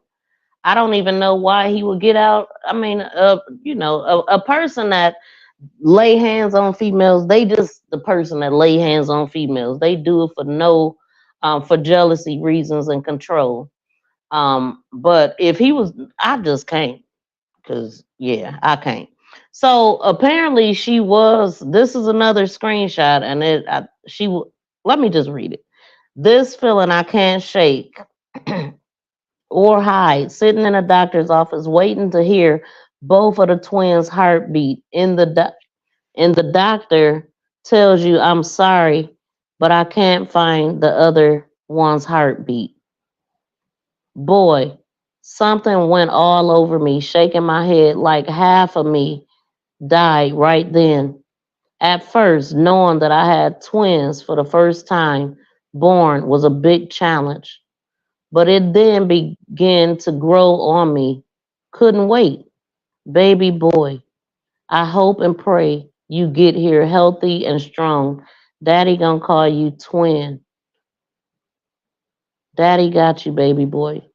Okay, so I'm assuming the son that they had together was a twin and they lost one of them when, you know, throughout her pregnancy. I didn't know that. I do remember seeing this, but I didn't remember. I thought that she lost twins and then had another. So it was just like, yeah, I didn't really remember this part. But yeah, so I mean, y'all see, he was on the kids. He was on see, a controlling person. Once you decide, you know what, I don't want to be with you no more. Then the kid, they become when they feel like they don't have you no more. Then they'll obsess over the kid, but it's still all about controlling you. Like I know it's kind. Then sitting up there acting like, oh, well, I left her like I'm this lover boy that can't be left. Like, yeah, I know it's kind. So, you know, it's just like females, you know, are accused of trapping men. Men do the same thing. They do the same thing for control. And TJ was the one that called you.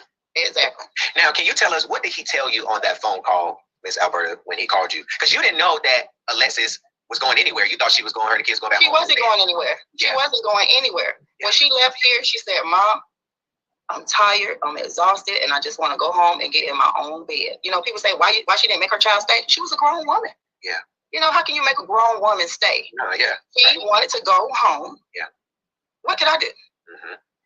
You know, she left here and she went home. She never had intentions on leaving back out. Yeah. She said, I got to get Naomi situated for school, and I just want to get in my own bed. Alexis had not made it home.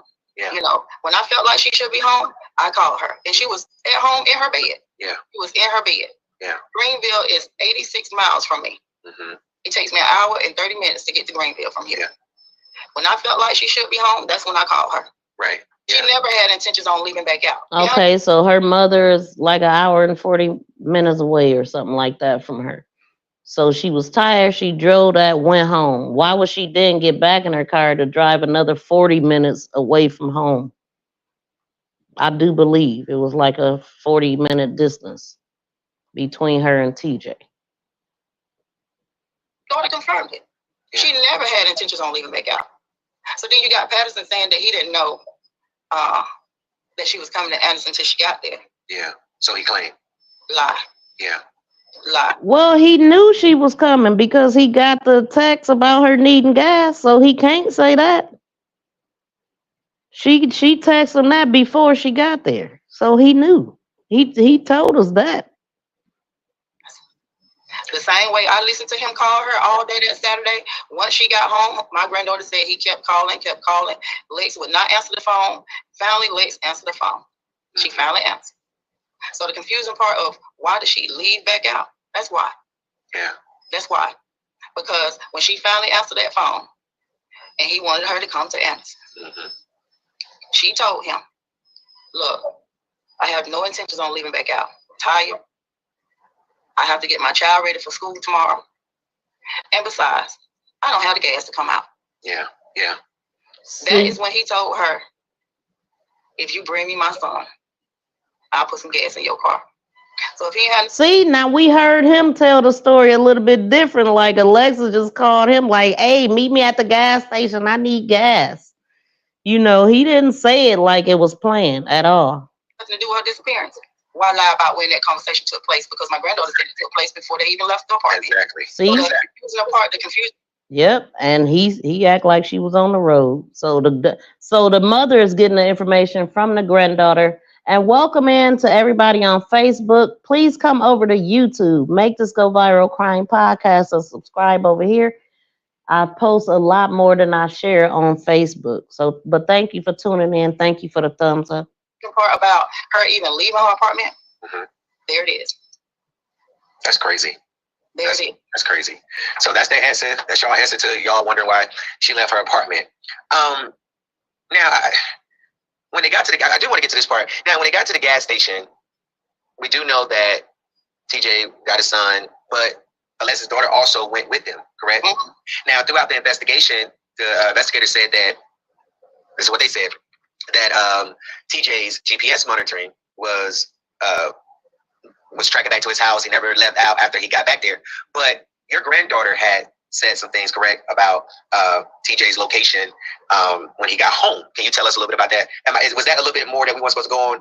Was that a little bit we weren't supposed to go into? I know the other stuff about the other stuff, but what she said, because she did say that he wasn't there, right? She didn't want him to say that. Can you tell us? And we're going to leave it right there where she said that he wasn't, the fact that he said that he never left back out, not so. Yeah. Not so. So as far as the details on how we know that, yeah, we ain't gonna go into that. Just gonna hold on to that. Yeah. See, so listening at that, it sounds like investigating is still going on. Listen, if this man did it, he needs to get more time. He already in prison at this point. So he just get life. You know what I'm saying? He already in prison. So they know where he at. If they can prove this stuff that she's saying, yeah, I could see more charges being put on him. Where's her body at, though? That's the question. Where is she at? Could she be somewhere being held captive because she hasn't been found anywhere? Hold on to that. So just we gonna hold on to that. But he went back out. Okay. Wow. Now people, they got this misconception about me. Go ahead.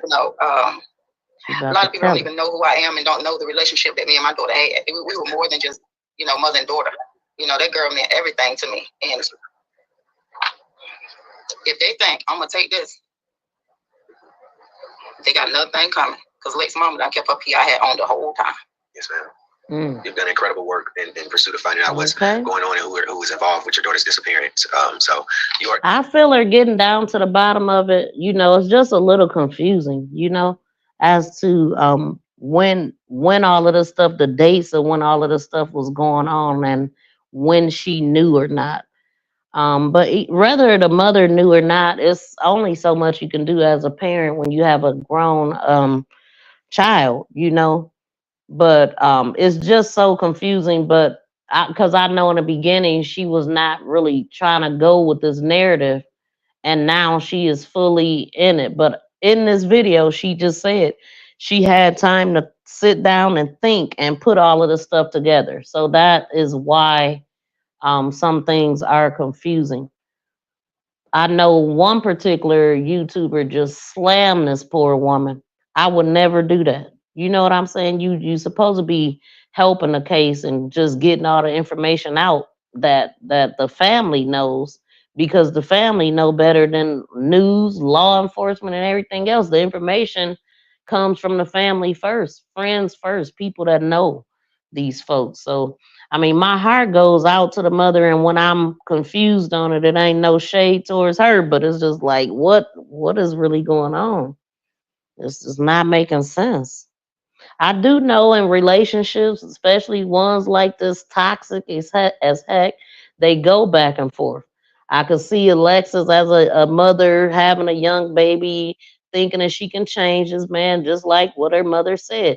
I've invested all this time, this money, I got him out.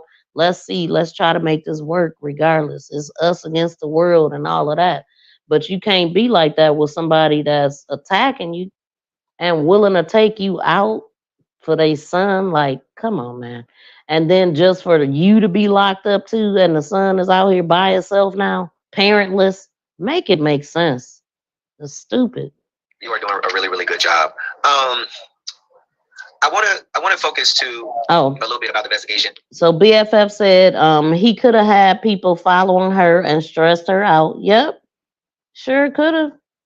And so he was mad already from her not answering the phone. Then they meet up and she went missing. Exactly. Like, I mean, dude, you are the number one suspect. It was all bad leading up to this. And his hands is all over it. The only thing you could hear in the videos we was playing of him, he kept leaning on his ankle monitor. And all my steps has been, yeah, typically. But we also know people know how to take them things off. We know that they can take them off. Somehow they can pull a Houdini with those things. So and we're gonna move right along. Her car has showed up in several locations, right? Now, can you tell us, did you get a chance to actually see the video footage that police now after her car left, sped off from the gas station, according to TJ, they see her car doing all this stuff. Where her car had showed up at, where was it? Belton Woods Apartments, I believe, is that the name of the apartment complex? So can you tell us about the information that they shared with you about that? Because this was all after she had left the gas station. So after, exchanging their son and her daughter, all of this stuff happened after leaving the gas station in the midst of her disappearing. But her car had showed up at an apartment complex 2 different times. Somebody asked the question, were the lottery tickets involved in the case? The fact that folks want to make it seem like she was crazy. Okay, so let's put the lottery tickets back up, because that was the thing. And so her mother is thinking maybe she posted this as a play or something. Let's see. Wait, where is it at?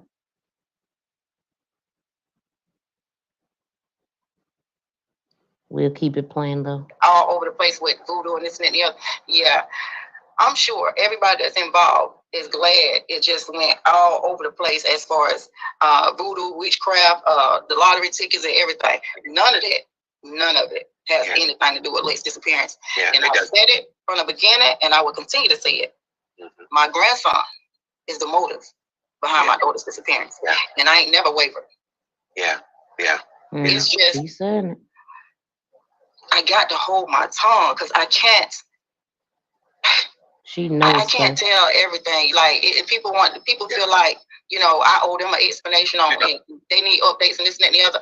But at the same time, it's me and her children and the rest of her family that needs this closure as far as what happened to my child. At the end of it all, this is in my child and my determination to make sure she gets the justice that she deserves. So I can't, entertain, some people where they say, oh, the mama act like she don't care. She ain't saying nothing, this and that, the other. No, I'm not going to say nothing because at the end of the day, she ain't yours. She mine. Yeah. And I'm going to make sure she get the justice that she deserves. And we don't need people that's involved to be known to know that people know what's going on or what. So, and to protect the integrity of the investigation. And let me say this, all that voodoo, witchcraft, lottery tickets, that stuff ain't got nothing to do with any of this. Okay? It ain't got nothing to do with it. It don't have nothing to do with it. Truth be told, did they ever pay attention to the necklace that he wore? When they talk about voodoo and stuff, did they pay attention to that? His mentality, the things that he would say as far as, I'm God's child, you can't hurt God's child, and this and that. That's because his ass believing that witchcraft shit, and he thought his ass was going to walk free, even on those pending charges. Yeah. It just ain't. Yeah, I see a lot of stuff there. Okay, let me see. Miss Alberta, you don't owe these people no explanation. The people that genuinely support. You have people that come in here that's trolls, and my moderators, please block them, okay? Because I'm finna switch out moderators because I already see y'all ain't really blocking nobody. So everybody getting their moderation took tonight because, and I see more people in here that ain't even no moderator that know how to keep the chat clear. I used to say, Lord, take me. If something was to happen to one of mine, I don't know how I would deal with it. Man, I don't know how. my grandmother used to say that, and she passed away 2 weeks before my uncle was killed.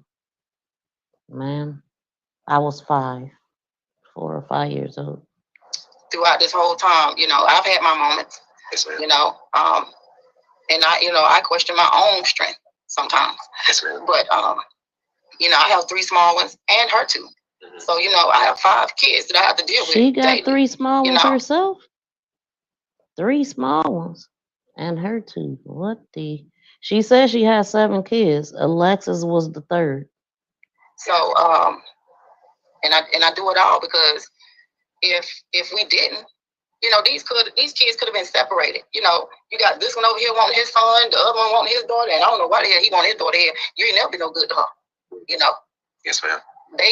I remember in this, her mother said something like maybe she did that. Maybe she posted the lottery tickets to throw people off or something, or the people that thought she had money or something like that, to that effect. But I didn't know. I mean, the lottery tickets just made it seem like she was crazy. You know what I'm saying? But she did post it. But when they found her car, the lottery tickets was in there. You know what I'm saying? So the lottery tickets that she was supposed to be taking to Georgia or something, they found them in her car. Are good. Yes. I don't ask nobody for nothing. If somebody want to get them something, that's on them. But I don't ask nobody for nothing. Yes, ma'am. Doing a very good job. Really are. Doing a very good job. I'm just going to encourage people to go on our website, thencb.com, and you can read the full story. Miss Alberta, what do you want the public to know about Alexis and her case? Just remember, when people put stuff out there, they have to understand Alexis have kids that's going to grow up and see some of this negativity that's going on social media today. And, stay with the facts, instead of being. See, that's what we do over here. I like to see what the closest people to the case is saying, because the news is always off too, even though we follow that for the official word and all of that stuff. So she's right. I mean, my point is I want to get the information out. We want to make it make sense and all of that. And sometimes we just can't get those answers. But one thing I don't do is bash the victims and their family. I don't do that unless they involved. I mean, I usually just give my opinion as I see it, whether, it's for the victim and their family or not. You know what I'm saying? But I don't bash them, though. Over the place. Pay attention to the facts. Lex was not one of those parents that didn't care nothing about her kids. Lex had goals. She had set goals. She had made preparations to complete those goals. Yeah. Lex wouldn't have never left here with wanting to go off and live a new life without her children. No, that's not what she wanted. And she even said she did not want her son to grow up and be like him. Yeah. She said that. Yeah. So, no, I wasn't gonna sit back and allow it to take place like it was, and they wasn't expecting me to. Of course, people felt like, oh, that's his son or whatever, and she wrong for that and this and the other. Well, my goal was to keep these two children together, and that's what I prayed for, and that's what God gave me. If he saw fit to do it any other way, it wouldn't have been set up the way it is, And just like certain things about, Patterson is coming out, the truth will come out concerning Alexis too. Yeah. Same way he jumped on social media and said that he was out on bond for something that he didn't even do. Yeah, he did it. Yeah. He did. Was it 13 years or 10 years? Because I was saying 13. Was it 13 or 10? He got 13, and him and his lawyer asked for a plea deal. Yeah. The prosecutors didn't offer that. 13 years, y'all. So it is confirmed. He didn't get life. He got 13 years for the unaliving of somebody. Yeah, they wanted to go to trial. They wanted to go to trial. They asked for a plea deal. You know why? Because he was looking at life. Yeah. He was looking at life. Because you were going to get on the stand and you were going to testify about all of the things that I knew. Yeah, that you knew. Oh, yeah. Okay. Yeah. Directly, because he told me himself. But yet and still, you want to get on social media and talk about the very one that you done told stuff to. Yeah. He definitely had me fucked up. What? Yes. Listen here. She was going to testify to some stuff that he told her. And then he turned around and, you tell people your secrets and then turn around and do what he did, is basically what she's saying. But for whatever reason, she didn't end up testifying. What the? Whoa, hold on. Instead of being all over the place, pay attention to the facts. Lex was not one of them parents that didn't care nothing about her kids. Lex had goals. She had set goals. She had made preparations to complete those goals. Yeah. Lex wouldn't have never left here with wanting to go off and live a new life without her children. No, that's not what she wanted. And she even said she did not want her son to grow up and be like him. Yeah. She said that. Yeah. So, no, I wasn't going to sit back and allow it to take place like it was. And they wasn't expecting me to. Of course, people felt like, oh, that's his son or whatever, and she wrong for that and this and the other. Well, my goal was to keep these two children together. And that's what I prayed for, and that's what God gave me. If he saw fit to do it any other way, it wouldn't have been set up the way it is. And just like certain things about, Patterson is coming out, the truth will come out concerning Alexis too. Yeah. Same way he jumped on social media and said that he was out on bond for something that he didn't even do. Yeah, he did it. Yeah. He did it. Was it 13 years or 10 years? Because I was saying 13. Was it 13 or 10? He got 13, and him and his lawyer asked for a plea deal. Now, she said he did it, and I mean, with confidence. Oh, he did it. And he told her some stuff. At what point did he tell her this stuff? Because that will show a lot about his character. If it's the case I'm saying, the kid was 16. He was 21. When did he tell her that? Because if you do that, if you hurt one person, you hurt two people. You hurt her. Yeah. The prosecutors didn't offer that. Yeah, they wanted to go to trial. They asked for a plea deal. You know why? Because he was looking at life. Yeah. He was looking at life. Well, he did pretty dang on good. If he was looking at life and only got 13 years, so in his to him, I'm sure that was a win taking it to trial because he got way less time. I wonder what was the factors of that case. I would love to know. Whoa. Understand, you were going to testify about all of the things that I knew. Yeah, that you knew. Yeah. Yeah. Directly, because he told me himself. But yet and still, you want to get on social media and talk about the very one that you done told stuff to. So what exactly did he tell her? I wonder if he told her. Well, she said he did it, so evidently what he told her was that he did it, allegedly. He definitely had me fucked up. Yes, ma'am. Yes, ma'am. So I let it be known.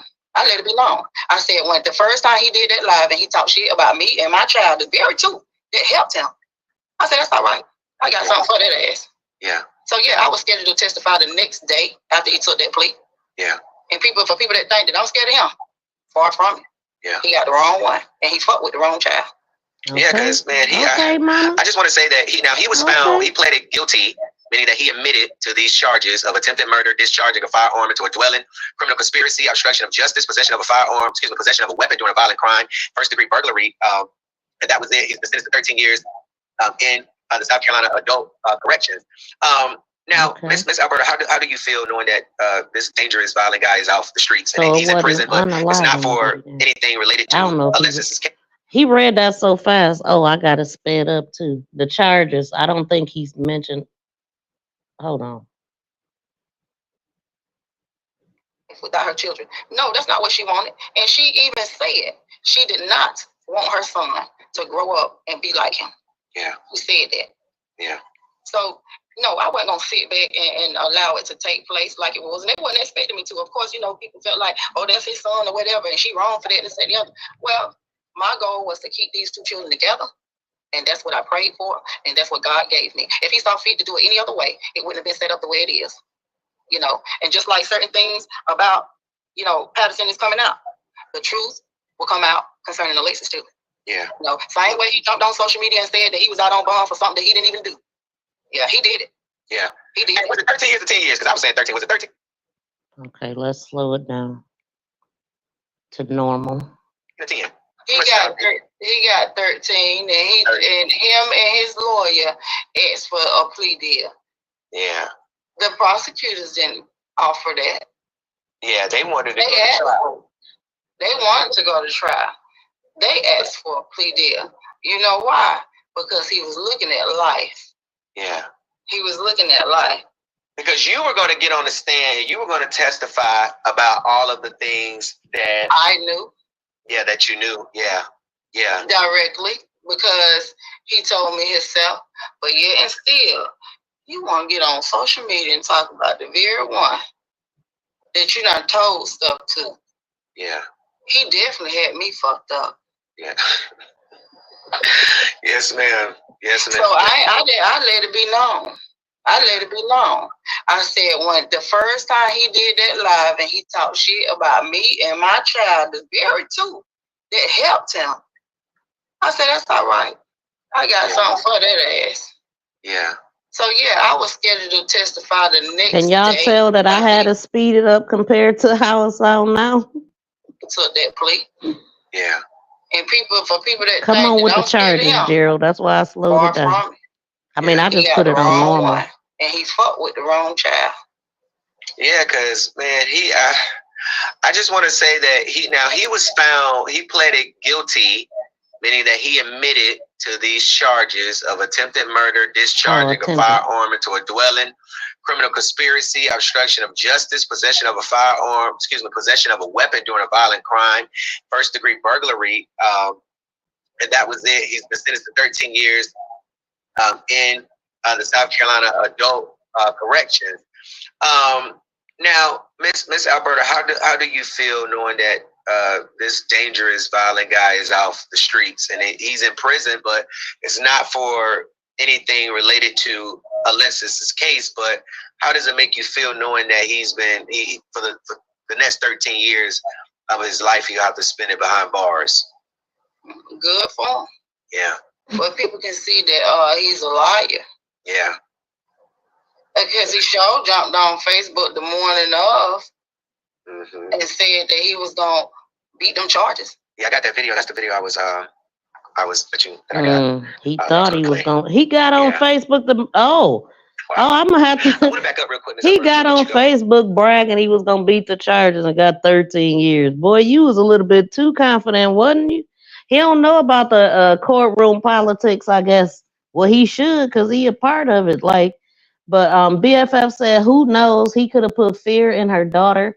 Also, she could be holding a lot more info. Yes, I definitely know that she is holding a lot of information. She is really holding her tongue. It's like they got something. They investigating, listening at what she's saying. It sounds like they still got some things to look into. So they set up like she won the lotto. And that's what she was saying. Like she probably, I think it was something about her owing some money or something too. And maybe she did that to make the people think she had some money, or they didn't have to worry about theirs or something. Somebody said that scenario. I don't know if maybe it wasn't her mother. Somebody said it. So if he unalived someone, hell, he could have did the same to her. Exactly. That's what I'm saying. So I'm like, at what point did he tell her mother that he had that in him? You know what I'm saying? You would do it once, you would do it twice. Attempting is still trying to unalive someone, yes, and actually fired at someone, and they got hit. You know what I'm saying? That's what it sounded like to me. That night that Alexis went missing, can you? Because I know we got off topic with the lottery ticket thing, but can you tell me what investigators told you about her car being at two different locations, or excuse me, being at one location, this apartment complex, twice at one time and an hour afterwards? Yeah. So when Twice at one time and an hour after. Like somebody had her car, I believe, and it's a possibility somebody could have got in the car from the gas station. But when Gerald was like trying to really lock in on that part of it, it seems like she didn't really want to go with that theory. It's like she knows something.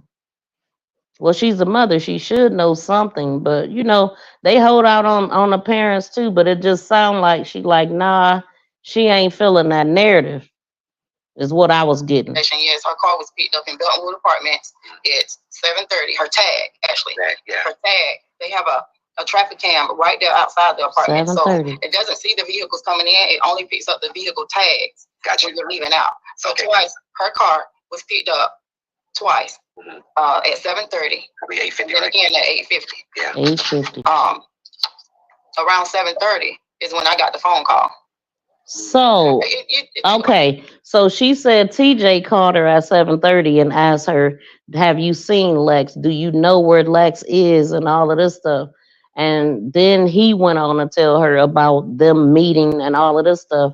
And the mother never knew about that at all. So now they got the surveillance footage seeing her car at this Belton Woods apartments, seeing her car at 7:30, the same time that TJ called her. Now they don't see the car going in, but they see the cars coming out and they get the tag.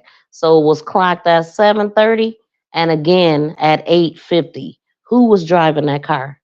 The phone call itself.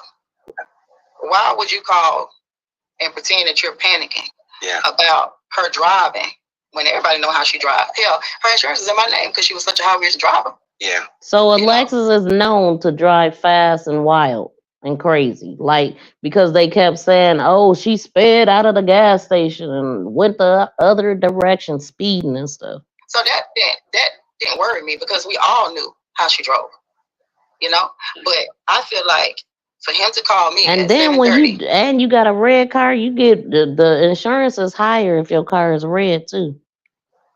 You're already trying to set up your alibi because who the hell knew what was going to take place thereafter? Yeah. And like I said, at this 7, I had went on to Google. Y'all know you got Google Maps, right? Where you can look up stuff. I was on Google Maps and I was looking at the road and I was trying to figure out that because it's a hotel that's right in front of that store. So I was saying, well, did she go right or did she turn left if she's leaving the store facing that hotel? Now, if you go right, there's a long stretch of woods, meaning that if there is a traffic light camera ahead, at the end of that road or somewhere, the camera only gonna pick up however far it can pick up from the time you get into the angle of the camera until you get to the traffic light. But it's not gonna pick up in the area where the long stretch of woods at. So if she went that way, it's possible that, he could have made her pull over or somebody else could have jumped in her car and then they drove wherever they drove to these places in Belton Wood and parked their car or whatever they did to stash it. But it just, to me, my opinion seems like that somebody else was in that car. You get what I'm saying? Right. At some point, somebody else got inside of that car. Right. I'm gonna tell you what I think, and then as far as that part, I think her daughter would have told me.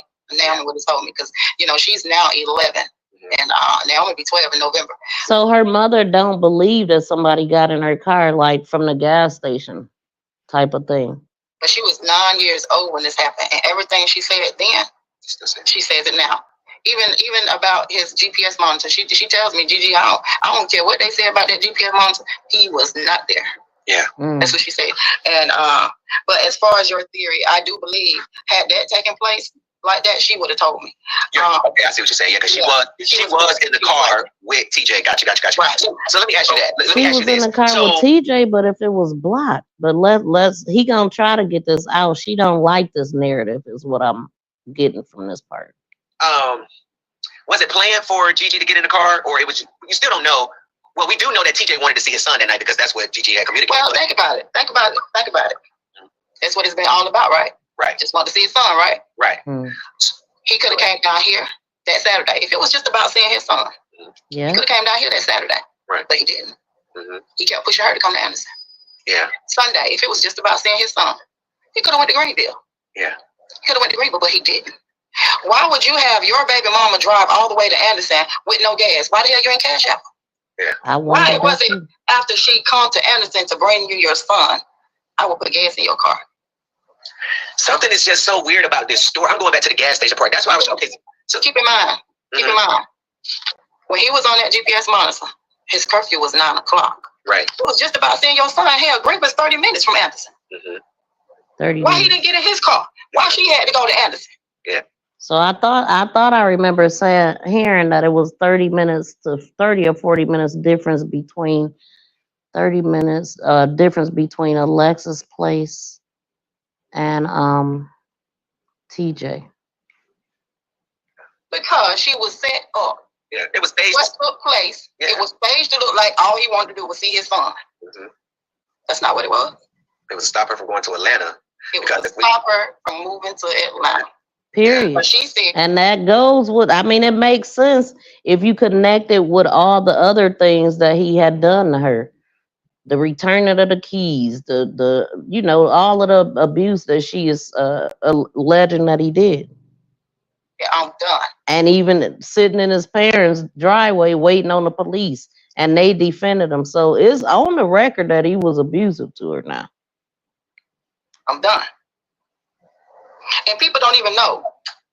You jump on social media and you try to talk about her, and you try to make it seem like, but legally, you know, we gotta say alleged. Me, I can get any woman I want.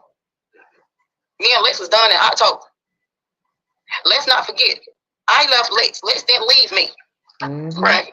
We heard him say it, y'all. So, y'all not together. You left in October. Explain why he put his hands on her in January. Okay. Explain why there's a text conversation between him and her where he's telling her he didn't give a fuck who she was with. He didn't care if she was just talking to somebody, let alone dealing with somebody else, that he would do something to her. You see that text? Ooh, I didn't see that text, but it's a text, okay? Boy, make that make sense. Well, it do when it's a guy like this that, you know, lay hands on females. That's exactly how they talk. It's all on, it's all on the website. So, but on social media. So this information can be found on the NCB website. So I gotta go over there and go look.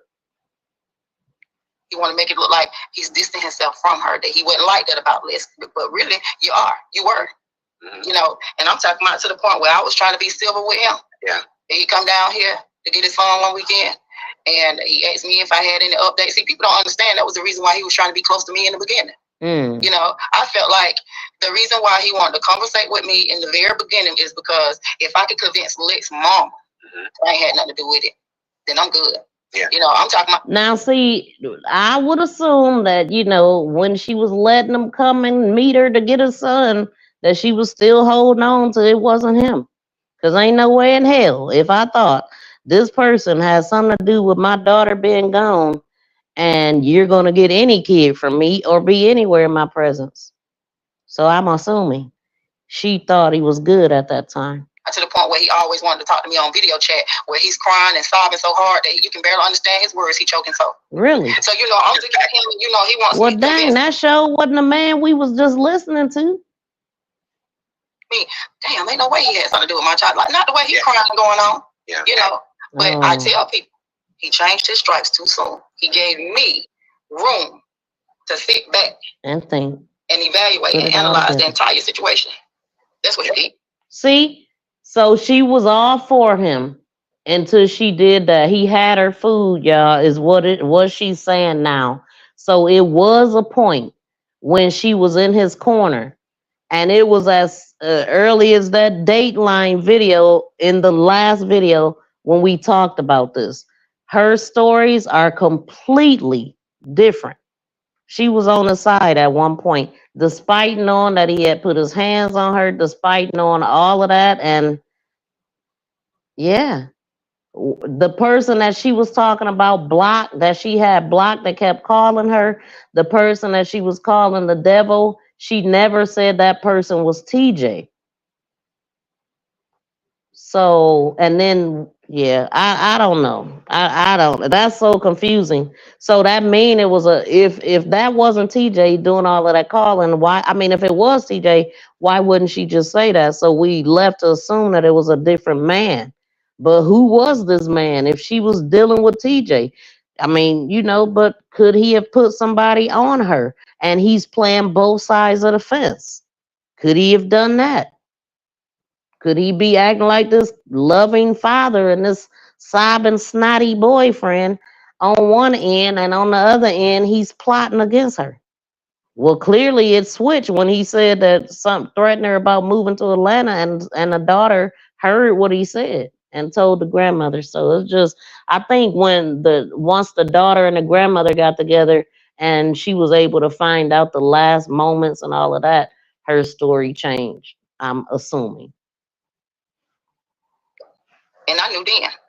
There's a part where he asked me, why would Lex go out here to Beltonwood Apartments? Who she know out there in Beltonwood Apartments? I don't know. Yeah. I don't know nobody that live out here in these apartments. I'm getting ready to go out here. It wasn't even 2 minutes later. He called me back and said that he was there. Well, hell, you had to already be there because it wasn't even 2 minutes from the time he said, I'm getting ready to go out there, that I'm going to go out there and I'm going to call you back. But even... See, that's some strange stuff right there. I'm going to pull this back just a little bit because let her talk when she was talking about that one part. Let's see. So, y'all not together. You left in October. Explain why he put his hands on her in January. Yeah. Explain why there's a text conversation between him and her where he's telling her he didn't give a fuck who she was with. He didn't care if she was just talking to somebody, let alone dealing with somebody else, that he would do something to her. You see that text? Yeah, it's all on. Yep, it's all on the website. So, but on social media, when he's talking, he want to make it look like he's distancing himself from her. That he wouldn't like that about Liz, but really, you were. And I'm talking about to the point where I was trying to be civil with him. Yeah. And he come down here to get his phone one weekend. Hit the like button. Please smack that like button, y'all. I don't say it enough. Thank you, BFF. Please smack that like button, y'all. We be getting played on the likes over here, and it's so freaking important. Please subscribe and press that notification bell and thumbs up. Please subscribe and press that notification bell and thumbs up. Please subscribe. Thank you for sharing me. Thank you for sharing me. Thank you for sharing me. For sharing me. For sharing me. For sharing me. Thank you for so much. Thank you for sharing me. Thank you for sharing.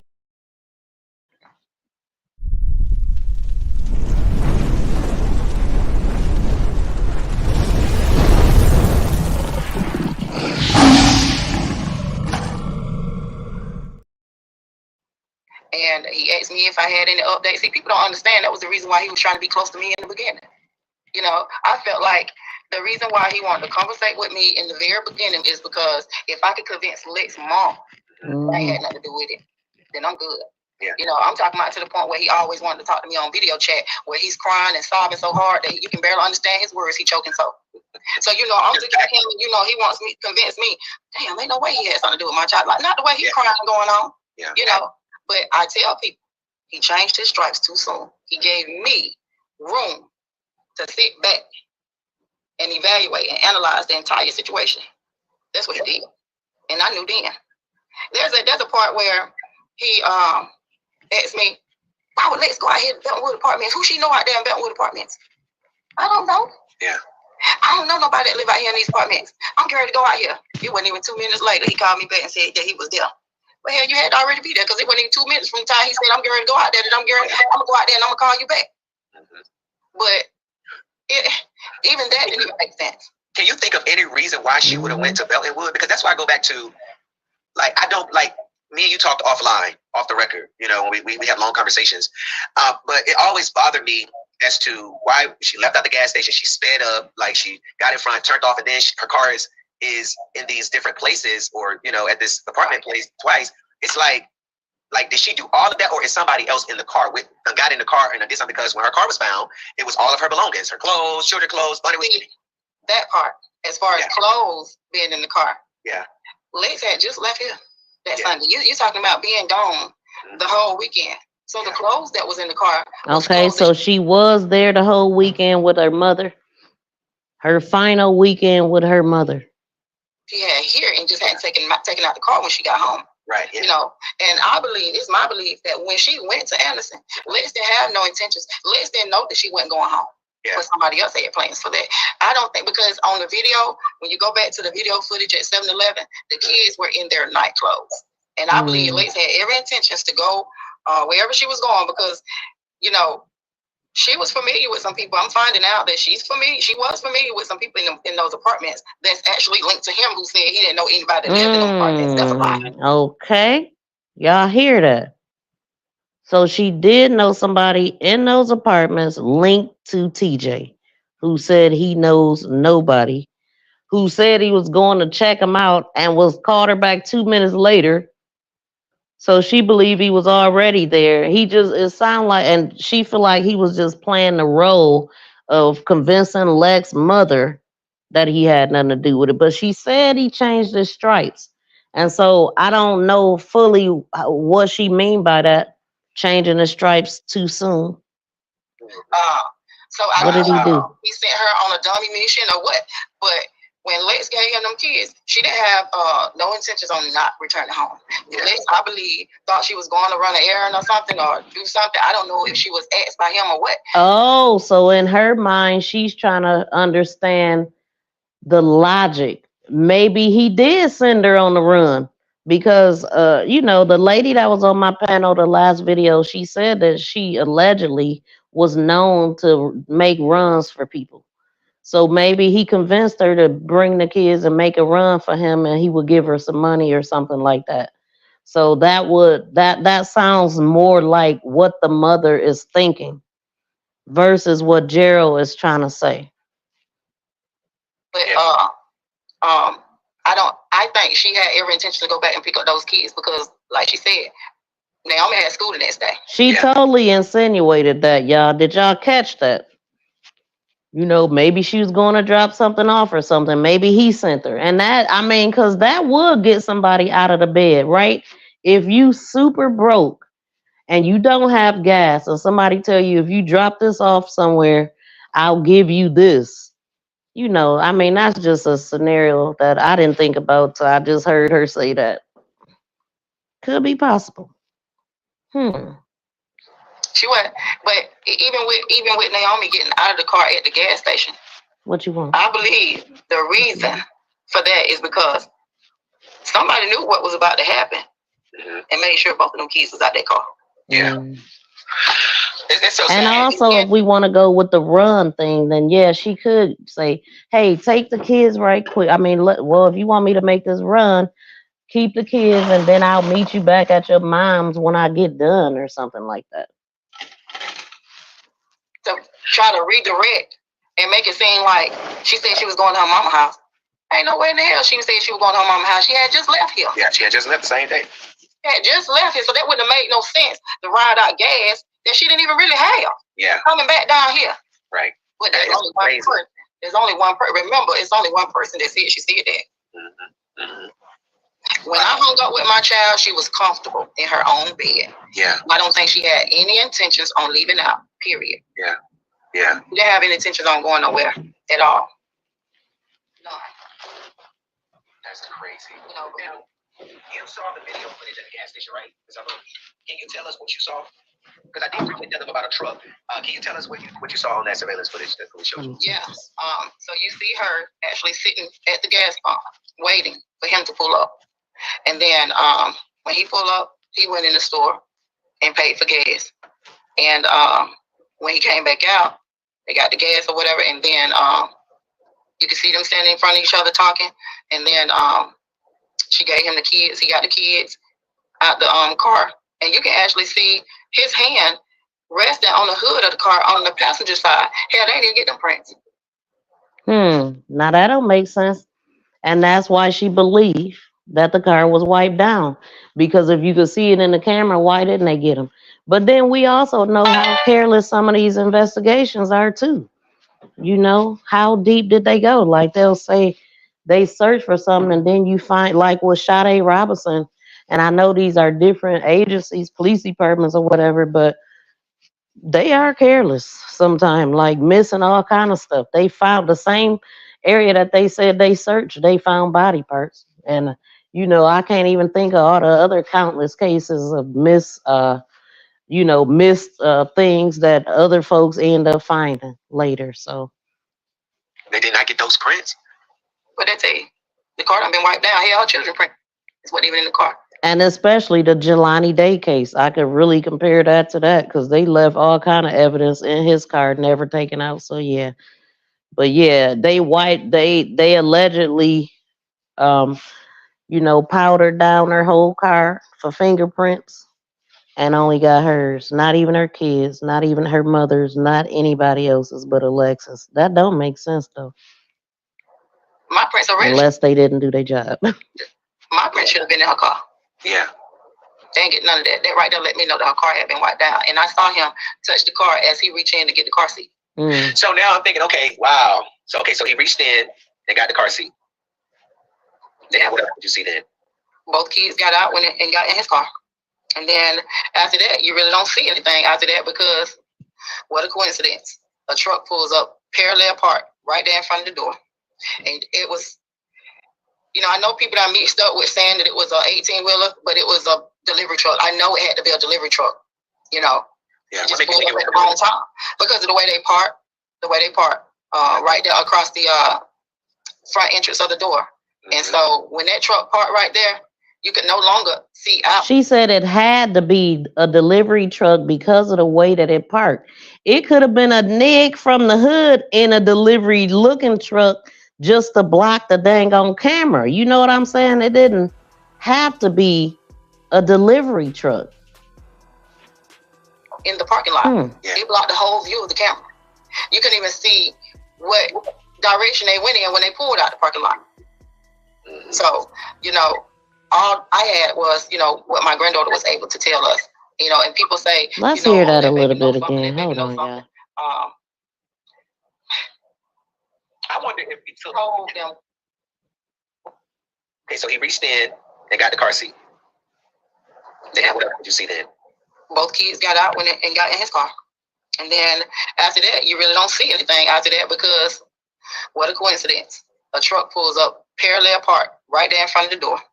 And it was, I know people that mixed up with saying that it was a 18-wheeler, but it was a delivery truck. I know it had to be a delivery truck, Yeah, it just pulled up at the wrong time because of the way they park, right there across the front entrance of the door.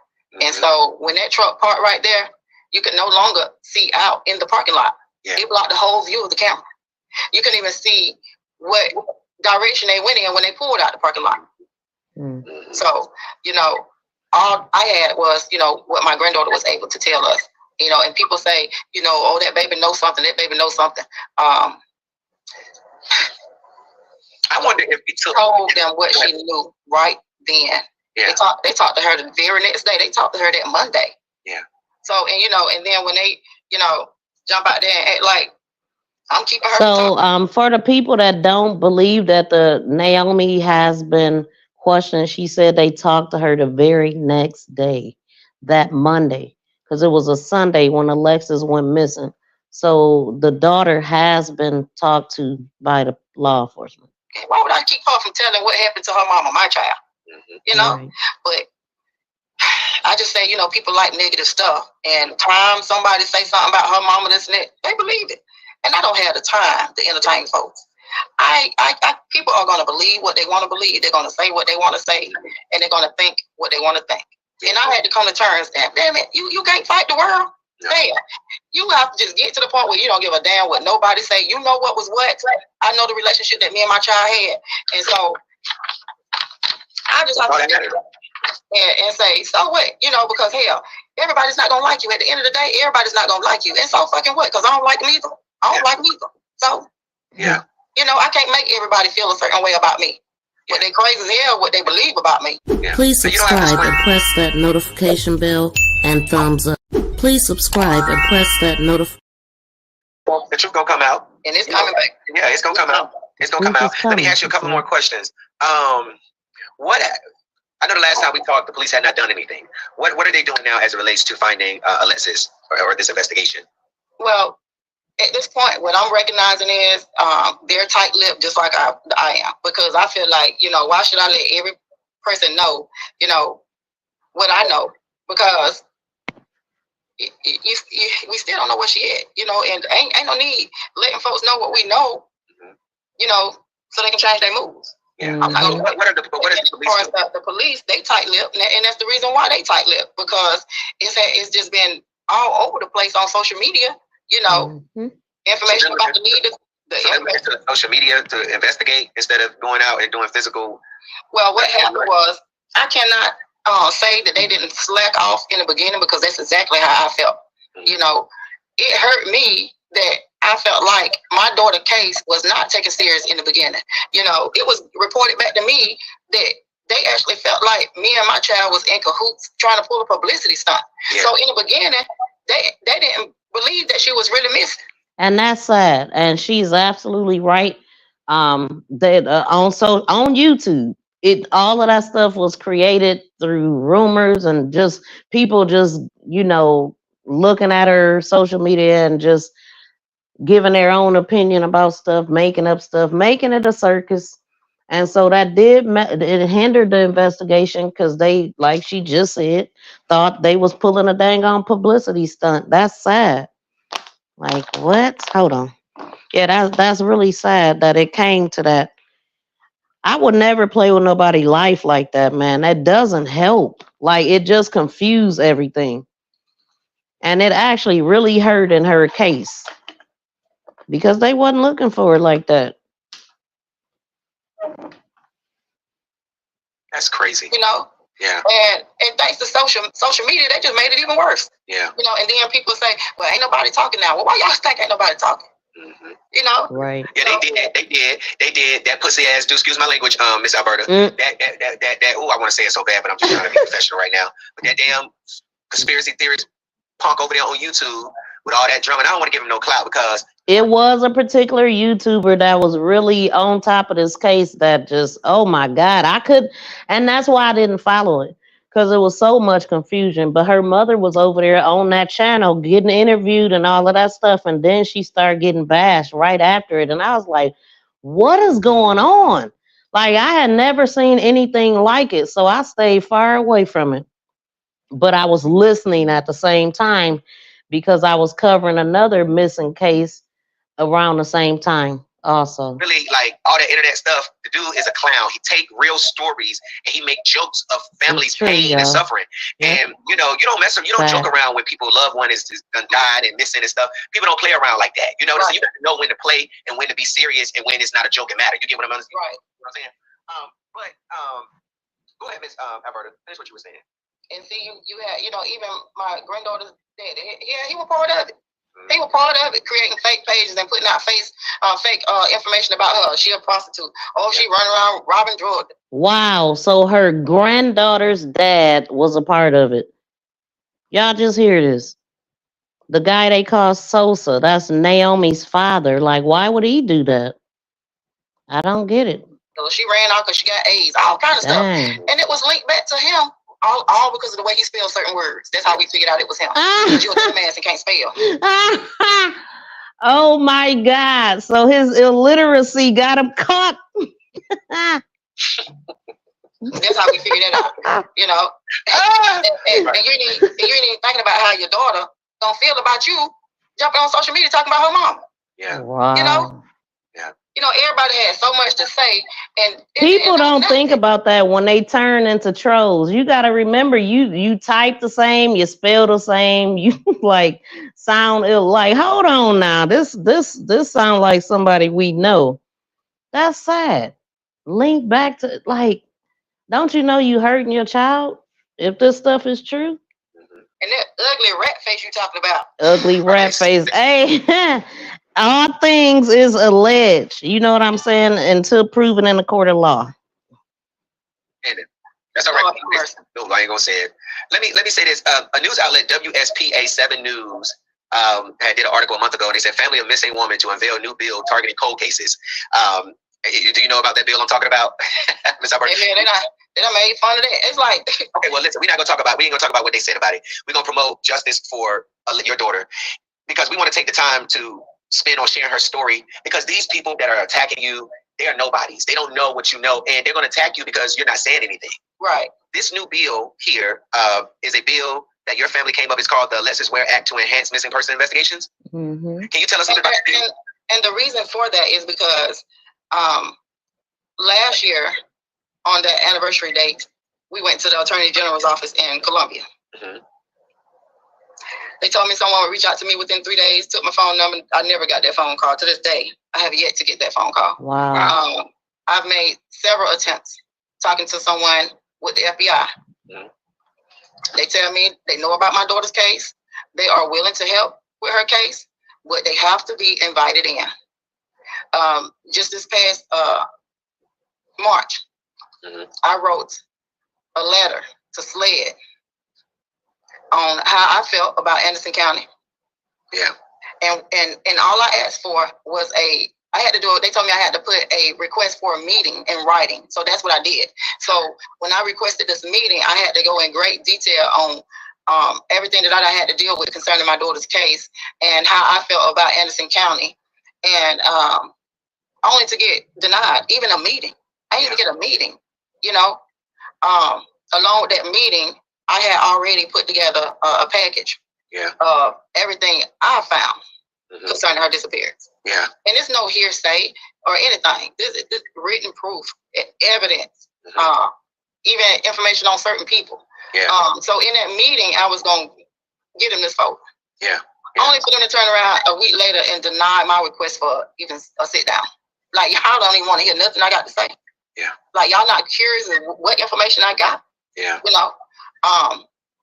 And so after they denied that request, that's when we came up with that bill. And it's only for, you know, families that feel like these certain law enforcement agencies are not doing what they have to do for these families, where we don't have to wait for that certain agency to say, yes, can you come in and assist me? The FBI, can you come in and assist us? Where it's saying the family, the immediate family can go to SLED and say, I would like for you to take over my daughter's case. Yeah.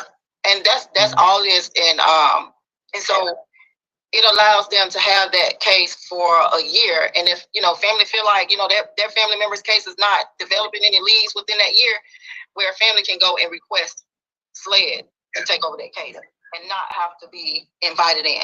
Yeah. Yeah. Because that's where it's at now. That's how it works normally. And that's crazy that, you know, they got to be invited in. Just come in if you need to come in. I mean, what? And then I don't know why they hesitate on doing it either. Investigation, but they call those people in to investigate as an independent agency. But that is really, really good, because you have a lot of these agencies where families want another agency to investigate because of the jellyback investigation that's happening within, you know, the county, whatever. Right. But, you know, families should be able to petition the court, or should be able to explain, or should Okay, be able to so I'ma stop this right here, and we're gonna go on. I got a little bit of information on Sequoia Bryce, and also I forgot this lady's name, but this is just a case. The one in the middle, we're gonna talk about her first. And so let me see what y'all saying about this before we go on to the next case.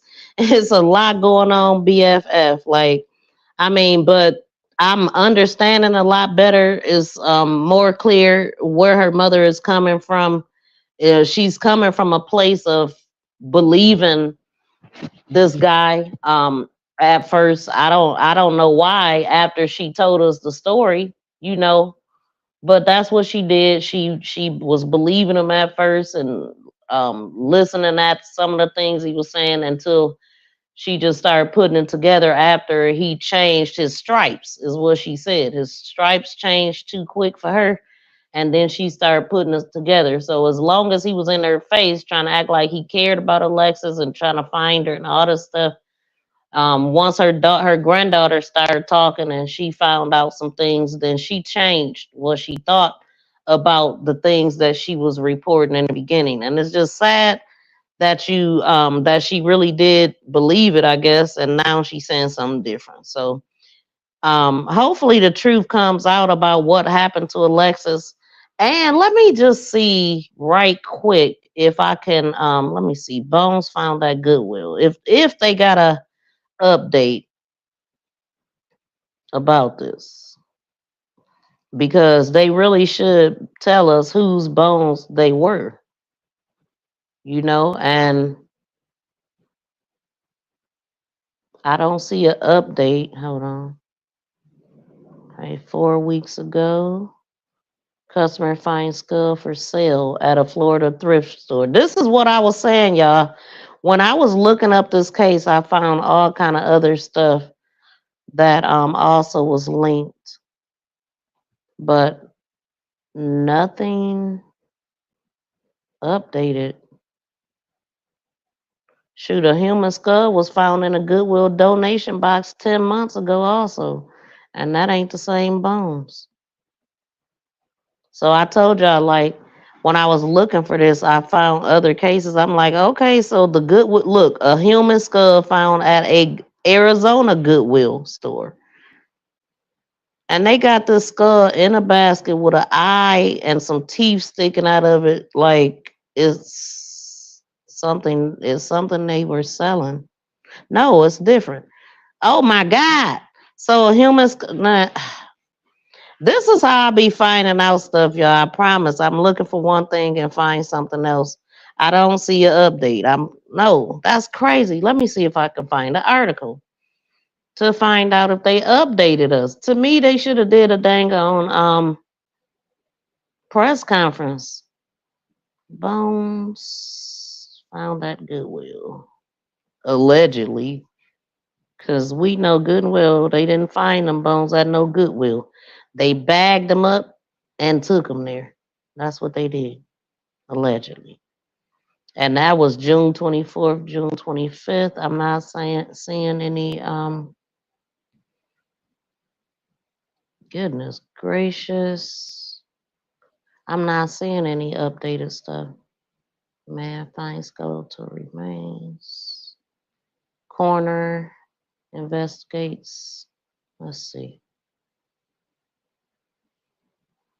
And that's still from a month ago, so it ain't no update. Annoying. Dang. They just come out with a story and don't even come back and say nothing. That's what they did. That's what it looks like. But we still looking, okay? Hold on. In the meantime, I guess, yeah, because I mean, this is from a month ago. What I want to see is something from a day ago. A month ago is when they was found. They do have some pictures here that I didn't have before. Now I know good and well this ain't the skull that was attached to it. Look, somebody on TikTok posted a whole skull. That's crazy. Okay. All right. Well, we're gonna go on to the next case because I just got a little bit. I'm gonna talk about. Let's talk about the lady found in New York right quick. It's horrible what happened to her. She's the one in the middle. So we are going to complete the Alexis Ware case. This is the latest updates that we know so far, and we're gonna be on it. We're gonna keep updated on it. I'm gonna keep looking for more updates.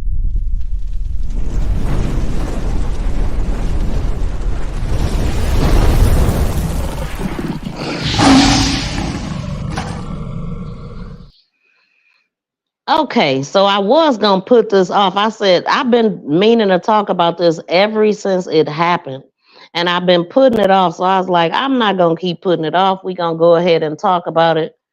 And thank y'all so much for tuning in. Please take this time to smack the thumbs up. If you hear on a replay, please subscribe to the channel, smack the thumbs up. Drop down in the comments, people that's watching now. Let me know what you think about what you just heard and what you're about to hear. So one of the things that stood out to me was this guy. I mean, first of all, we talking about a 31-year-old college student, because they said she just graduated. She's about to start her new job. You know, she has some things going on for herself and all of that. But then make it make sense. This twisted mouth crackhead. I mean, come on. Like, it makes no sense that she would be in this guy's presence at all. Like, it just don't make sense unless she too was a crackhead. I mean, those are my thoughts, because I'm like, what the heck? I mean, this dude is toting around a urinal. He's in an electric chair. He's like 60 some years old. She's 31. Why was she even around this guy? But they said, you know, some neighbors have said that he would go pick her up and stuff. And I'm wondering, was she sitting on his lap of his motor scooter? I'm just trying to understand. I mean, seriously. But one thing about this guy, like the community was on his behind. Okay, they knew of what he had done. This dude was seen on surveillance camera pulling. He on his electric scooter, had something black, looked like a suit. It looked like a body was in it. You know, you could see the butt of the person. Like, I mean, you could tell it was a body in this sleeping bag or the garbage bag. Then they said they seen somebody come to his place to bring him some supplies to do this. Now, I'm assuming that whoever did this didn't know that it was to conceal a body. They might have actually thought he had some garbage to get rid of, which is what he told someone when they asked him, what did you do to that young lady? What did you do to her? And when they asked him what was he doing? Oh, this is what did he have there? Oh, this is some garbage I gotta take out that was stinking in my house.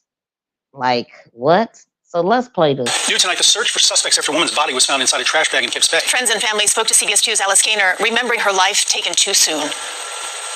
My beautiful baby, my angel.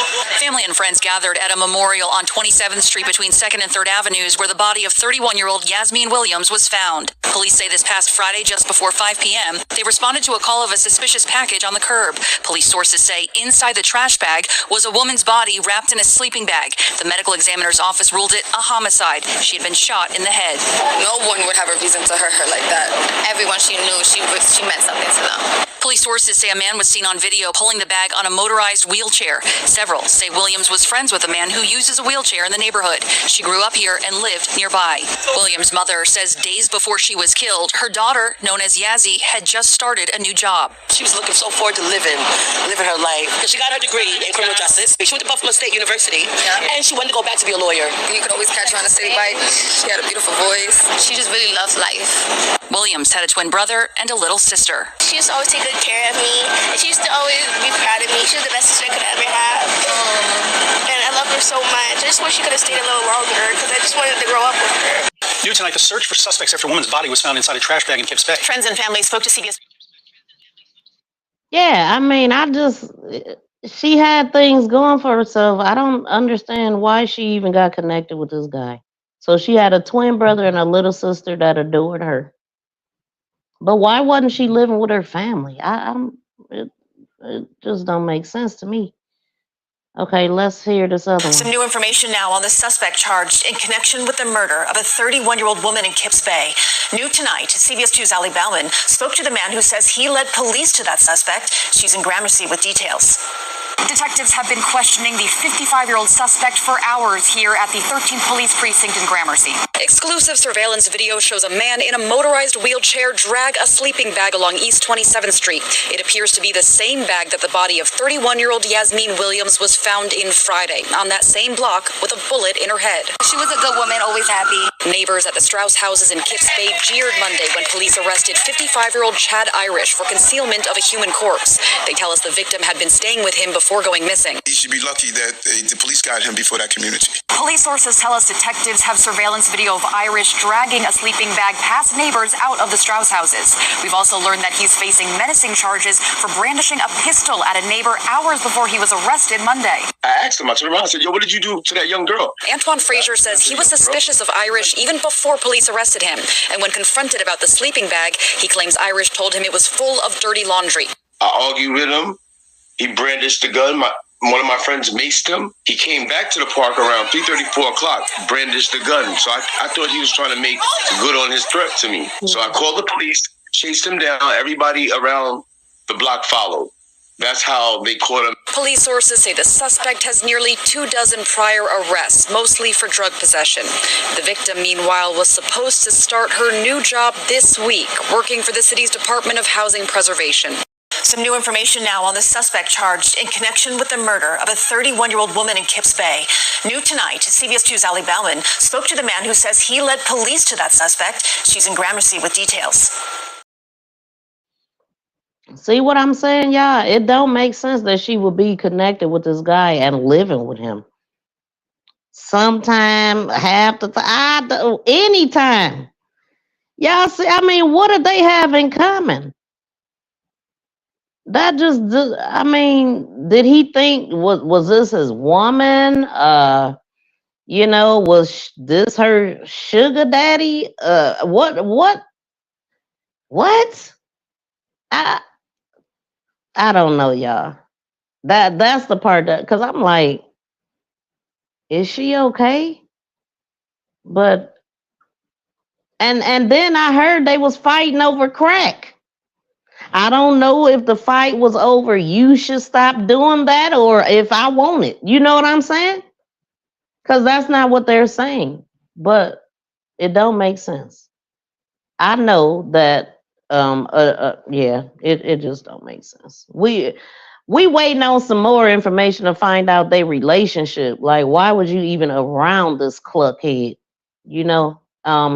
But anyway, it don't matter. I mean, it do matter. I do want to know why, what was their relationship, but it don't excuse at all what he did. And like I said, the community was on his head. So we gonna see that video. Like, man, let's play that. They was throwing haymakers at him when he was getting rolled out by that ambulance.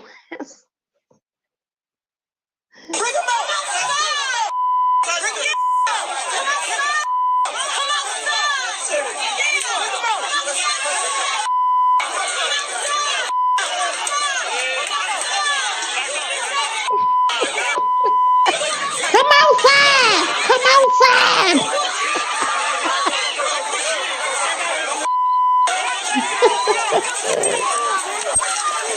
Boy, I would not want to be a paramedic. I didn't know they had to go through all this. Look, somebody try to get on that cart, on the dang on bed with them. Somebody, boy. He learned that day, didn't he? That's why his shirt got stretched out. And he was hitting people too, by the way. He was swinging back. Her mother showed up at the end.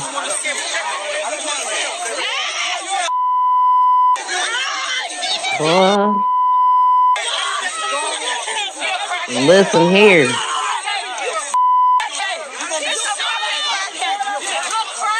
Yeah, they said she was living with him.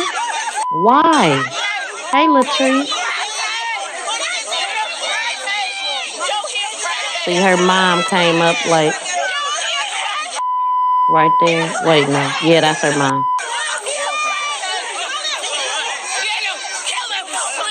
Look, they still trying to punch him. I'm glad the community got on this top. That's what's up. But they beating up the paramedics too. Come outside!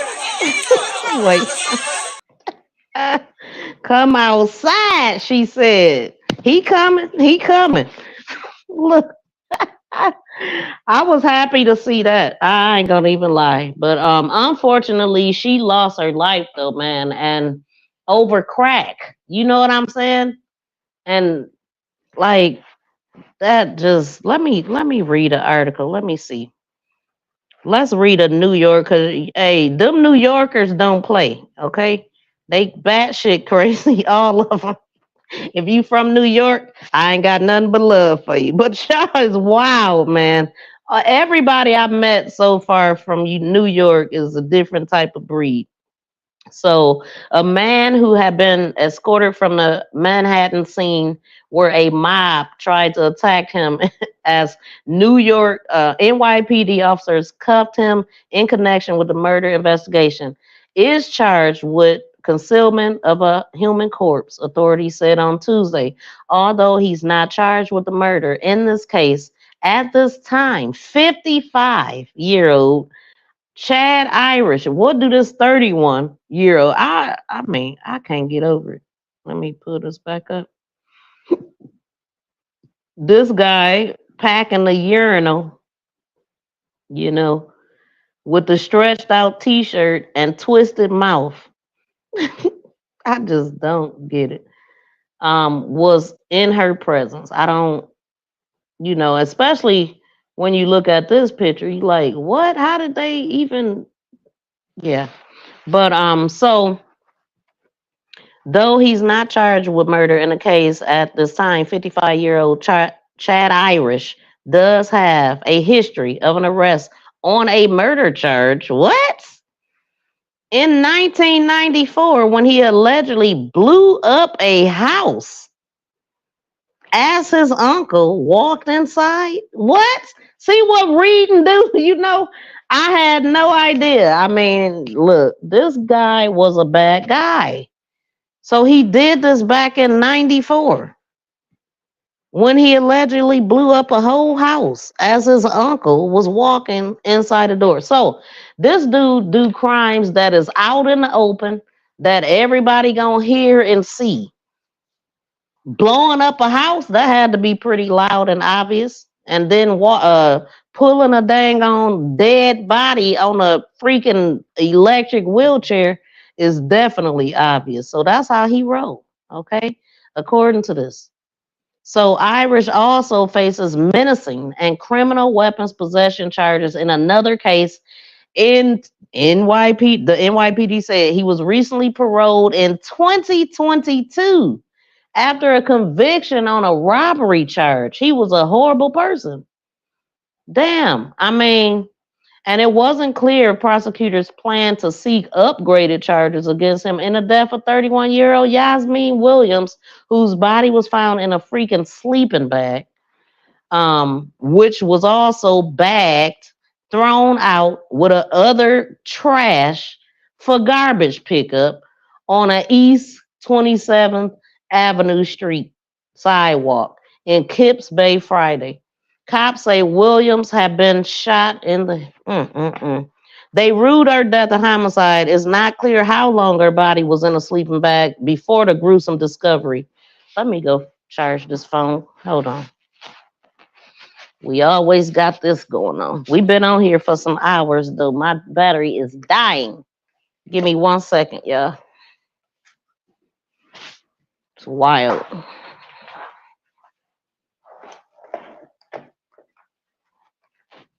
Pretty wild. Hold on, I gotta do something else too. Hold on, give me a second.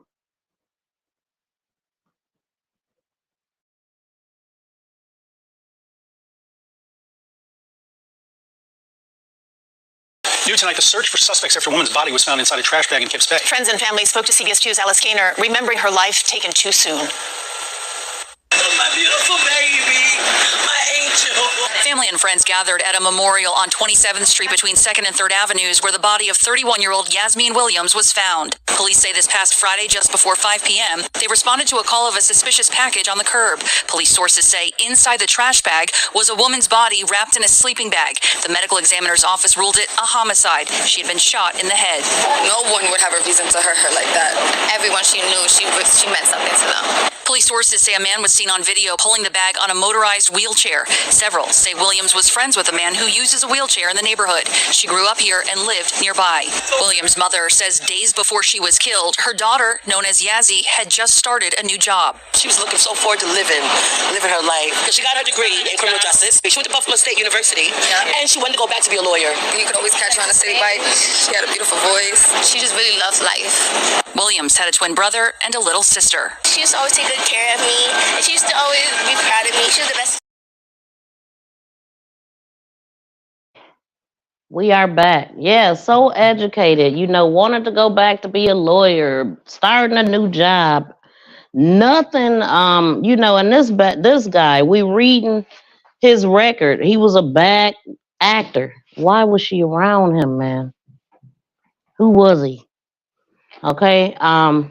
Why wasn't she with her family? Okay, so I'm gonna finish reading this. It said it was clear that if prosecutors plan to seek, it wasn't clear if they plan to seek upgraded charges for the unalive and a 31-year-old Yasmin, whose body was found on a sleeping bag. Okay, on East 27th Street sidewalk in Kips Bay on Friday. They ruled her for homicide. So the videos and photos shared on social media show what appears to be a full size, and you could tell it was a body. Y'all see what I'm saying? It looked like she was in a fitted dress. You could tell that was her backside. Like he just crazy, don't care. And so a full size body covered in a dark sleeping bag that was further wrapped in black trash bags. Sources, NBC New York.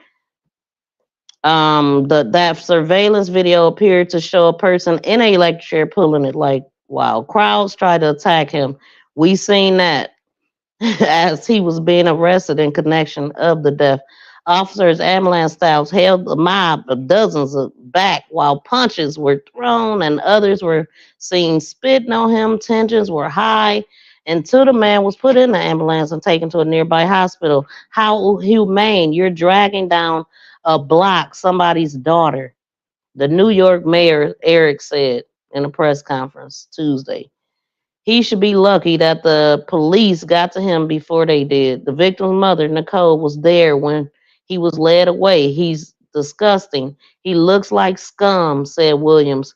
They were angry. He threw my daughter in a garbage bag. And attorney information for the man wasn't immediately released. So I'm not finding update on that. But yeah, I just wanted to make sure that I covered that because this one is one that I had in here for a minute. Let me get rid of it now so I can go on. I know BFF want me to cover the Sonia Massey case. We definitely coming. Those cases like that really upset me to no freaking end. But we gonna talk about it because they lied. They lied. The woman never was going to throw that water on him. She actually put it down, put her hands up, told him she was sorry. And yeah, she did say that she was going to rebuke him in the name of Jesus, or I rebuke you in the name of Jesus. And he tell her, no, you're not. Like the demon, like the devil jumped right in him. Like that was his son, the devil himself, talking about, no, you're not. So you did that because she said, I'm going to rebuke you in the name of Jesus. It's coming to this. I mean, a war with religion and all of that. I mean, and this dude was horrible, moving to 6 different agencies and all of that stuff. This man in 4 years, he had worked at 6 different agencies, which indicate he was a problem. And he wanted this body. And he probably joined the force just so he could get a black body. And that pisses me off. It do. But I'm going to cover it anyway because it need to be talked about. But it makes me mad. I ain't going to even lie. And I don't like being mad. I mean, not like, it make me very angry. I cannot stand when people use their authority to beat down a group of people. Anyway, he going to get what he deserves. That's what we hoping for. Just went on TikTok and saw a video from a Ring camera of him pulling a sleeping bag out the apartment, and he not in the wheelchair till the end. Okay, thank you. Thank you. I'm gonna go look. That's crazy because I definitely had not seen that. And I did hear that he could walk, but he used that wheelchair. Maybe he can't stand for long extended periods of time, or maybe he just used it to seem like he's weaker than he actually is, so he can attack his victims unbeknownst to them. So I don't even have TikTok on this phone. So I'm gonna have to look that up later.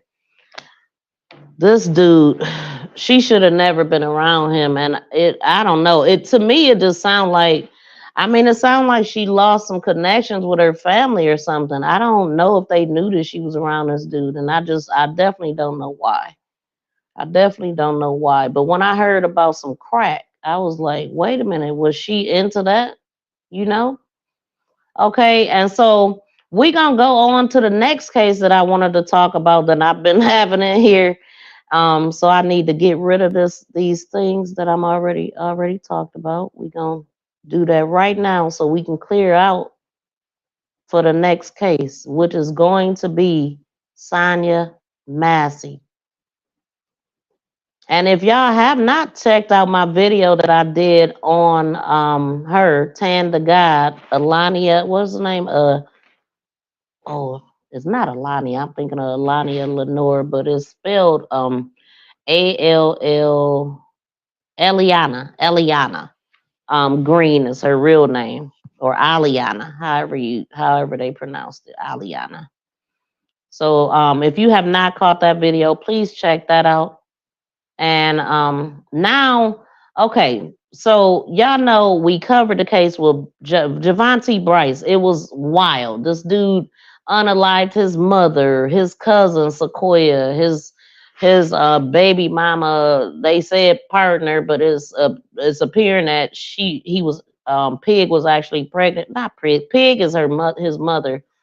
No, Pie is his mother. They called her Pie. They called the one that they're saying was his ex, his baby mama's partner was actually a female that was allegedly pregnant with him by him at some point, that allegedly had a ABO.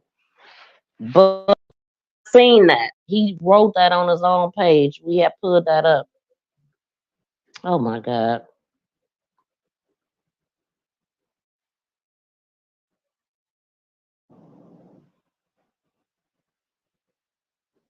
Mic check. Okay, my phone just rung. I forgot to put it on Do Not Disturb. Okay, so I'm gonna pull up a video for the people that might not remember. We talked about Javante Bryce. Check out the playlist that I have. His brother came through and he did a video to make some things connect some dots. I'm still not sure who the other victim is that they wasn't telling us about that is still living, that his brother referred to as Quail. But I did get some information to clear up if, because it's Javante Bryce's, Johnny, it's a couple Javante or Javante, however they say his name, Bryce. There's a couple Johnny Bryces, and I was confused on the brothers. When I was reading Sequoia's obituary, it came up that she had a brother named Javante Bryce. So I'm like, wait a minute now, and her dad name is Johnny Bryce. So I was really confused, and I'm like, well, dang, did they have the same father?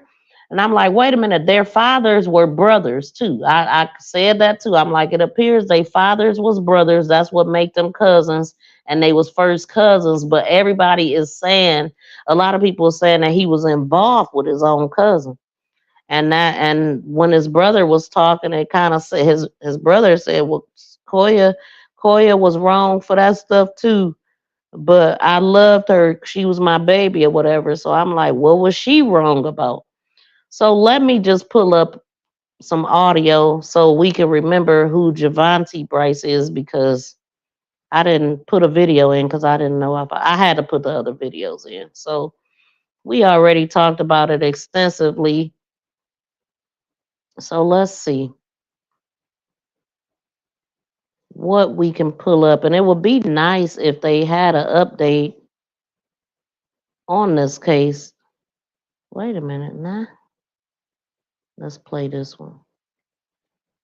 I'm Dave Wagner. And I'm Carolina Lee. Just hours into the rampage, authorities caught him near the Georgia border with intentions of killing an ex-girlfriend. And tonight, deputies say he died in a shootout with them. 10 Tampa Bay's Miguel Octavio joins us live from the Manatee County Sheriff's Office. Miguel, it wasn't the accused shooter's first run-in with law enforcement.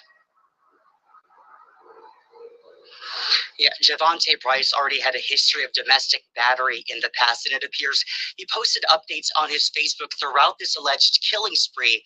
Tonight, some of his own family members must be laid to rest after deputies say he killed them.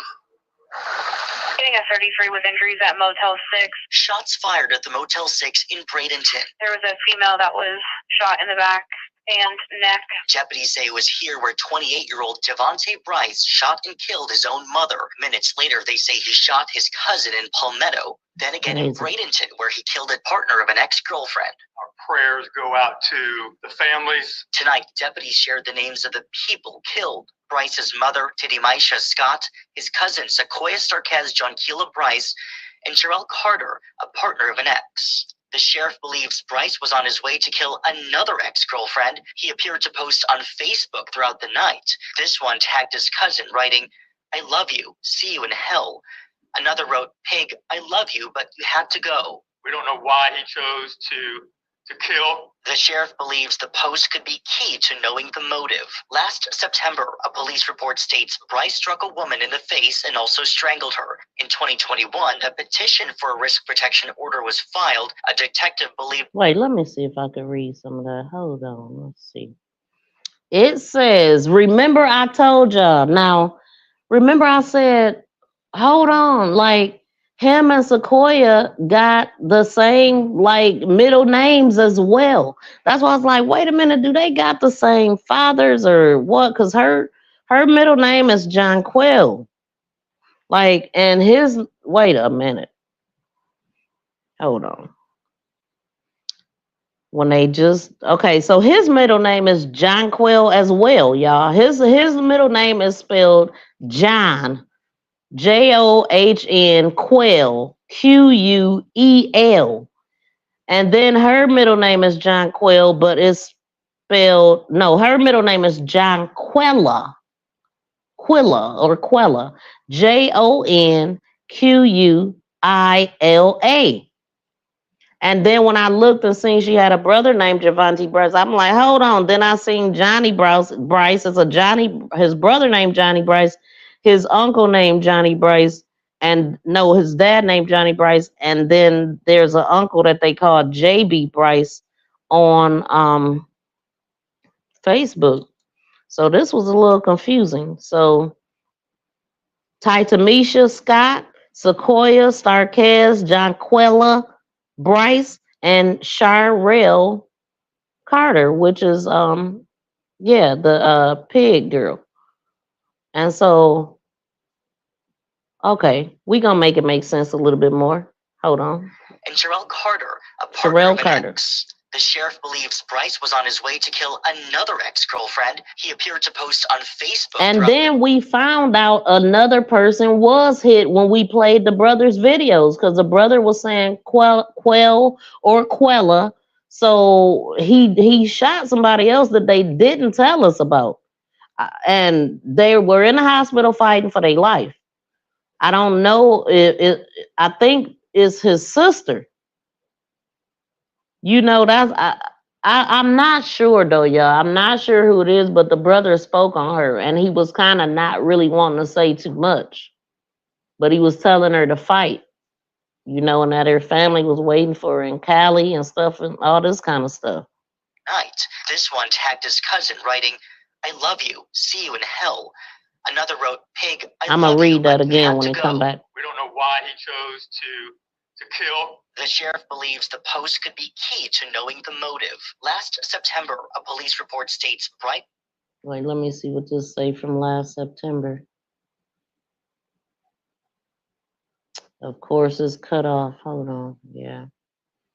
On September 2nd, 2023, I responded to 508 Avenue, East Palmetto, So he had did some mess in 2023 in Palmetto, and that's what I was talking about. Locating Braden police domestic violence suspect defendant Javante Bryce. I can't see everything, so I'm just reading what I can. Not seen each other in a few months. The other victim provided details. She met the defendant at an unknown location. The defendant, wait, it's a stuff missing, but it say the defendant stuff missing fist. The victim received a cut on the inside of her upper lip. Yeah, so she got punched in her mouth. Like, I'm just laughing because I'm putting it together. It's not always, but I said fist and then the upper lip. Anyway, let me just get through this, y'all. The victim provided a detail. She met the defendant in an unknown location. The defendant fist. The victim received a cut on the inside of the upper lip from the into a vehicle and traveled to the victim's house. Once they arrived at the back passenger seat and put the victim and was sitting in the front, his arm around the victim's throat, applying pressure to her throat, and stated that she did not want to press charges but did want confidentiality. Man, then that's all I could read on that. A woman in the face and Crazy. also strangled her. In 2021, a petition Hold for on, this the one. So in Javante Jonquil Bryce poses a significant danger, causing personal injury to himself or others by having a firearm or any ammunition in his custody or control, or by purchasing, possessing, or receiving a firearm or any ammunition. The following specific statements.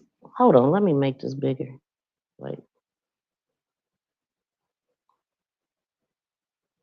The following specific statements, actions, or facts give rise of a reasonable fear of significant danger acts by responsible. On a morning of respondent.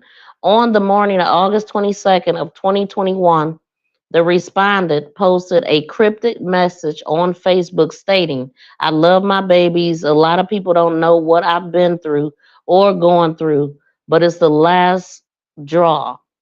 Pops, look after my kids. To my brothers and sisters, look after my kids. And to my unborn, look after them and raise them." This boy got 12 kids. Or was it 17? I think it was 12. To my to my brothers and sisters, look after my kids, to my unborn. Okay. It was a fun run. I didn't do it. Boy, you lying. I didn't do it. They did it. Sad face emoji, crying emojis. My password to my phone is. So he was setting all of this up, ready to take his own self out, just to try to lie and say that he didn't do it. He wasn't trying to take himself out. And that's why they Baker acted him. He wasn't supposed to have no firearms in his possession. He put at two separate times, y'all, he shot himself in the stomach, the side or something. He had a long cut down the stomach. He did it himself. So it was a fun run. And he's sitting up here telling us right here that what his plans are. And so this was the state of mind he was in 2021. And by the time 2024 came, he was totally out of control, blaming everybody but himself. The female he was with was tired of him, sent him back to his mama or whatnot, and he took his own mother out and everybody around her. Like, wow. I mean, would a kid in her hand. His mother was holding one of his siblings, and he dropped her right there in front of him. Sad. So yeah, I mean, he definitely had known issues. My password to my phone is, and then he said, "I'm a lover, not a fighter." We can't tell. I didn't do it. They did it. Love. Yeah. All righty. Protection order was filed. A detective believed Bryce posed a threat to himself and others. It is awful and tragic, and it happens way too frequently. Mindy Murphy is the president of the Spring of Tampa Bay, which supports domestic violence survivors. She wants them to know help is out there. But it is not your fault, and there are services available. So please don't wait until it's too late. My heart goes out to this family. They've lost so many loved ones. Now, the sheriff adds there was also another person with Bryce, a woman inside the car when he was pulled over. We are working to learn more about her role in that alleged kill out over there, but police say she is cooperating in this investigation. Live in Bradenton, Miguel Octavio. She is cooperating, but I wondered if the woman that was in the car with him, I'm wondering if she is the other victim that they not talking about. Now, they said they talked to her, but we ain't heard nothing. But his brother clearly is saying that somebody else is fighting for their life and all of this stuff. So all of this to get to the update, though. And I had to take this down. I'm like, I don't want to have this picture up while I'm talking. But I got to this because this appears to be, wait, hold on. They look alike. They favor the brothers because they brothers, okay? So the fathers, Javante Bryce's father and Sequoia's father. This is about them because it is two different guys. And the other one, again, one of them is called JB and the other one is Johnny Bryce. Hold on for a second, y'all. Matter of fact, I'm going to play the video. Let me move that too because I'm trying to remember what I circled that up there. Hold on.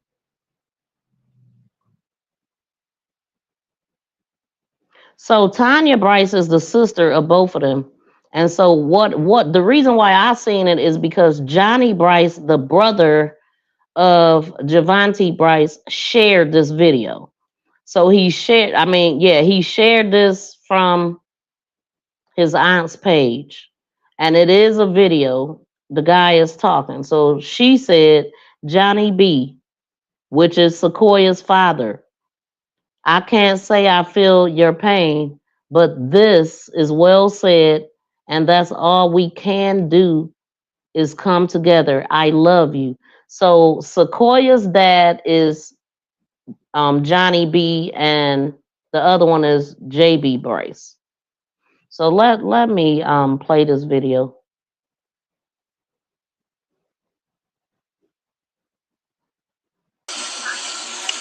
Good morning, sis. Just want all my brothers and sisters know I love y'all. I know it's a rough time right now for us, but I know we could get through this.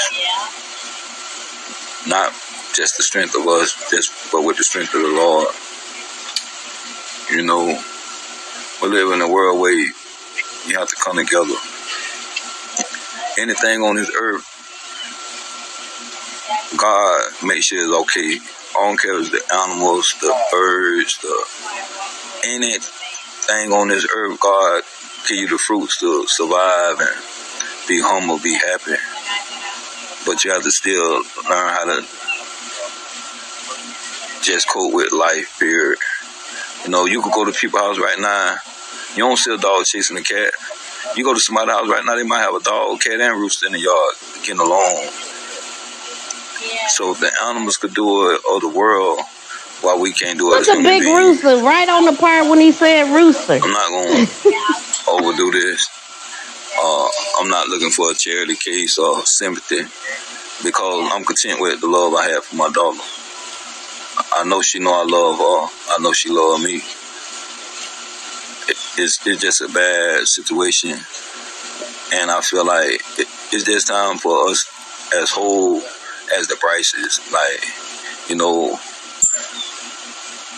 I love you, Johnny.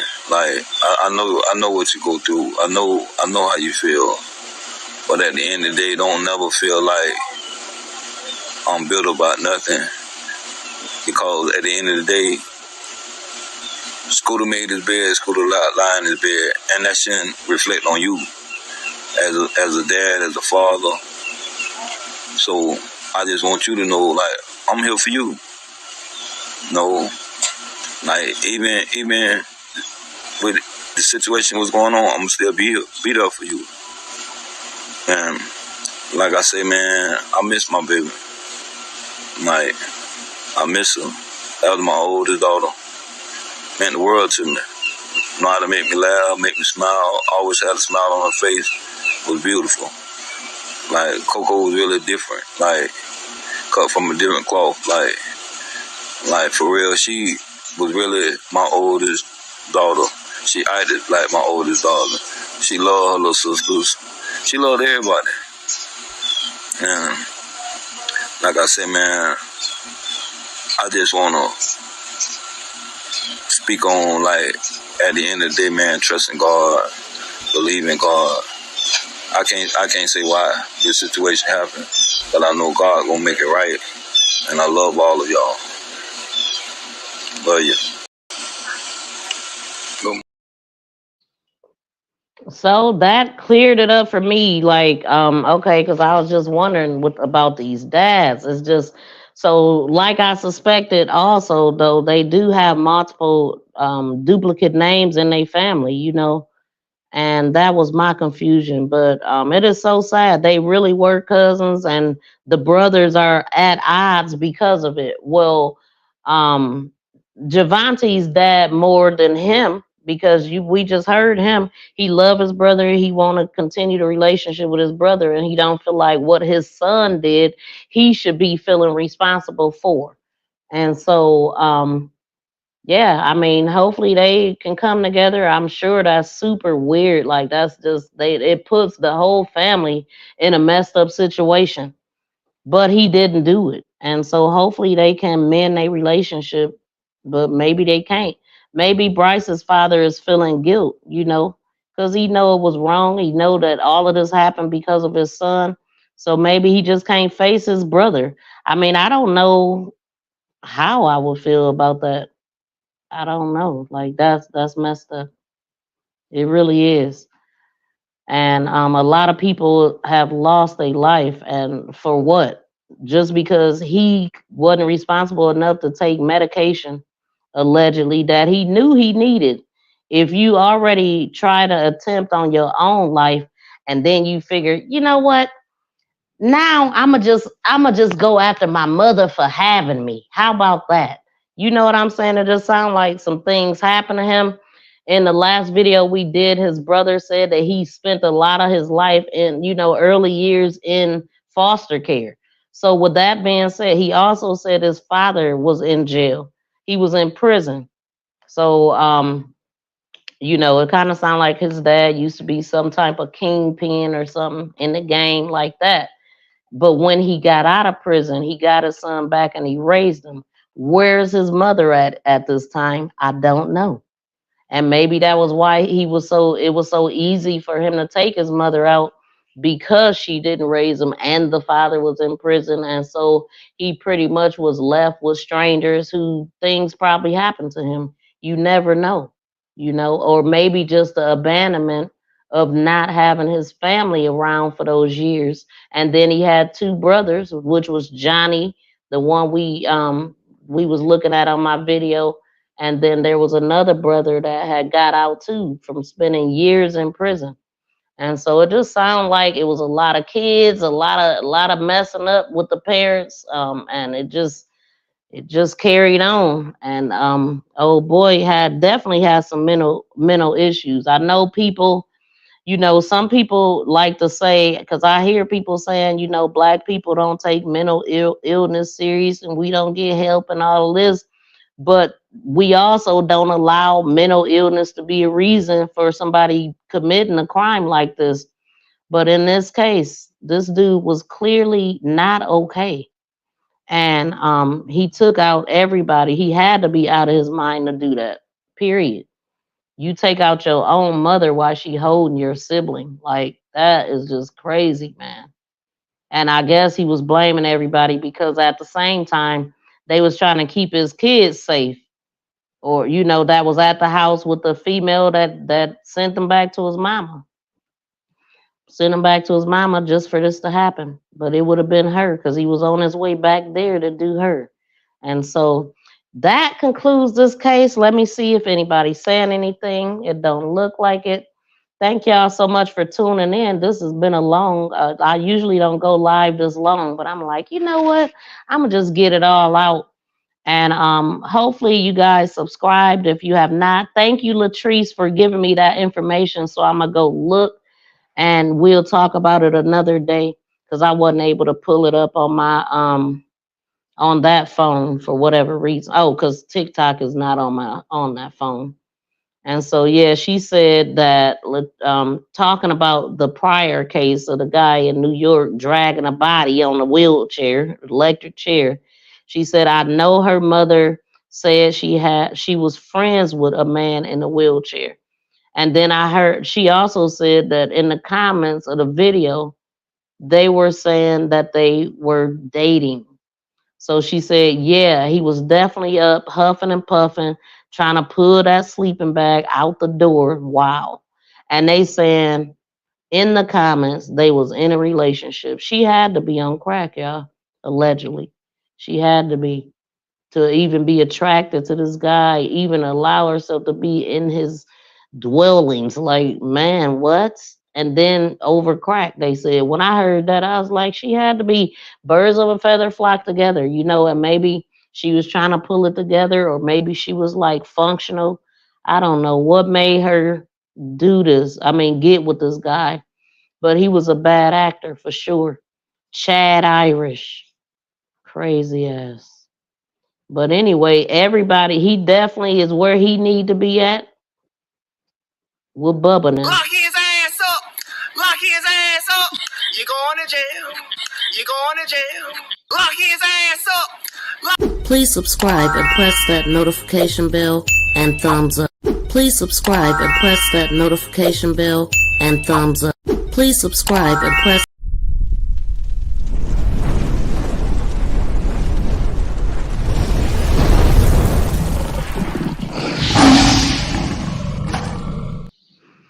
Okay, I want to thank y'all for tuning in to Make This Go Viral Crime Podcast. Please make sure you subscribe, make sure you thumbs up, leave a comment, and be sure to tune in to my next live stream. Like I said, if you did not catch my last video about Tan the God, please check that out, and my Javante Bryce playlist. So we gonna get up out of here. Thank y'all so much for tuning in. And peace out, precious pieces. Thank you so much. And we going to get up out of here. Peace and love. We going to get out of here on some 755 Media and Shandy Cheek Music.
Thank y'all so much for tuning in.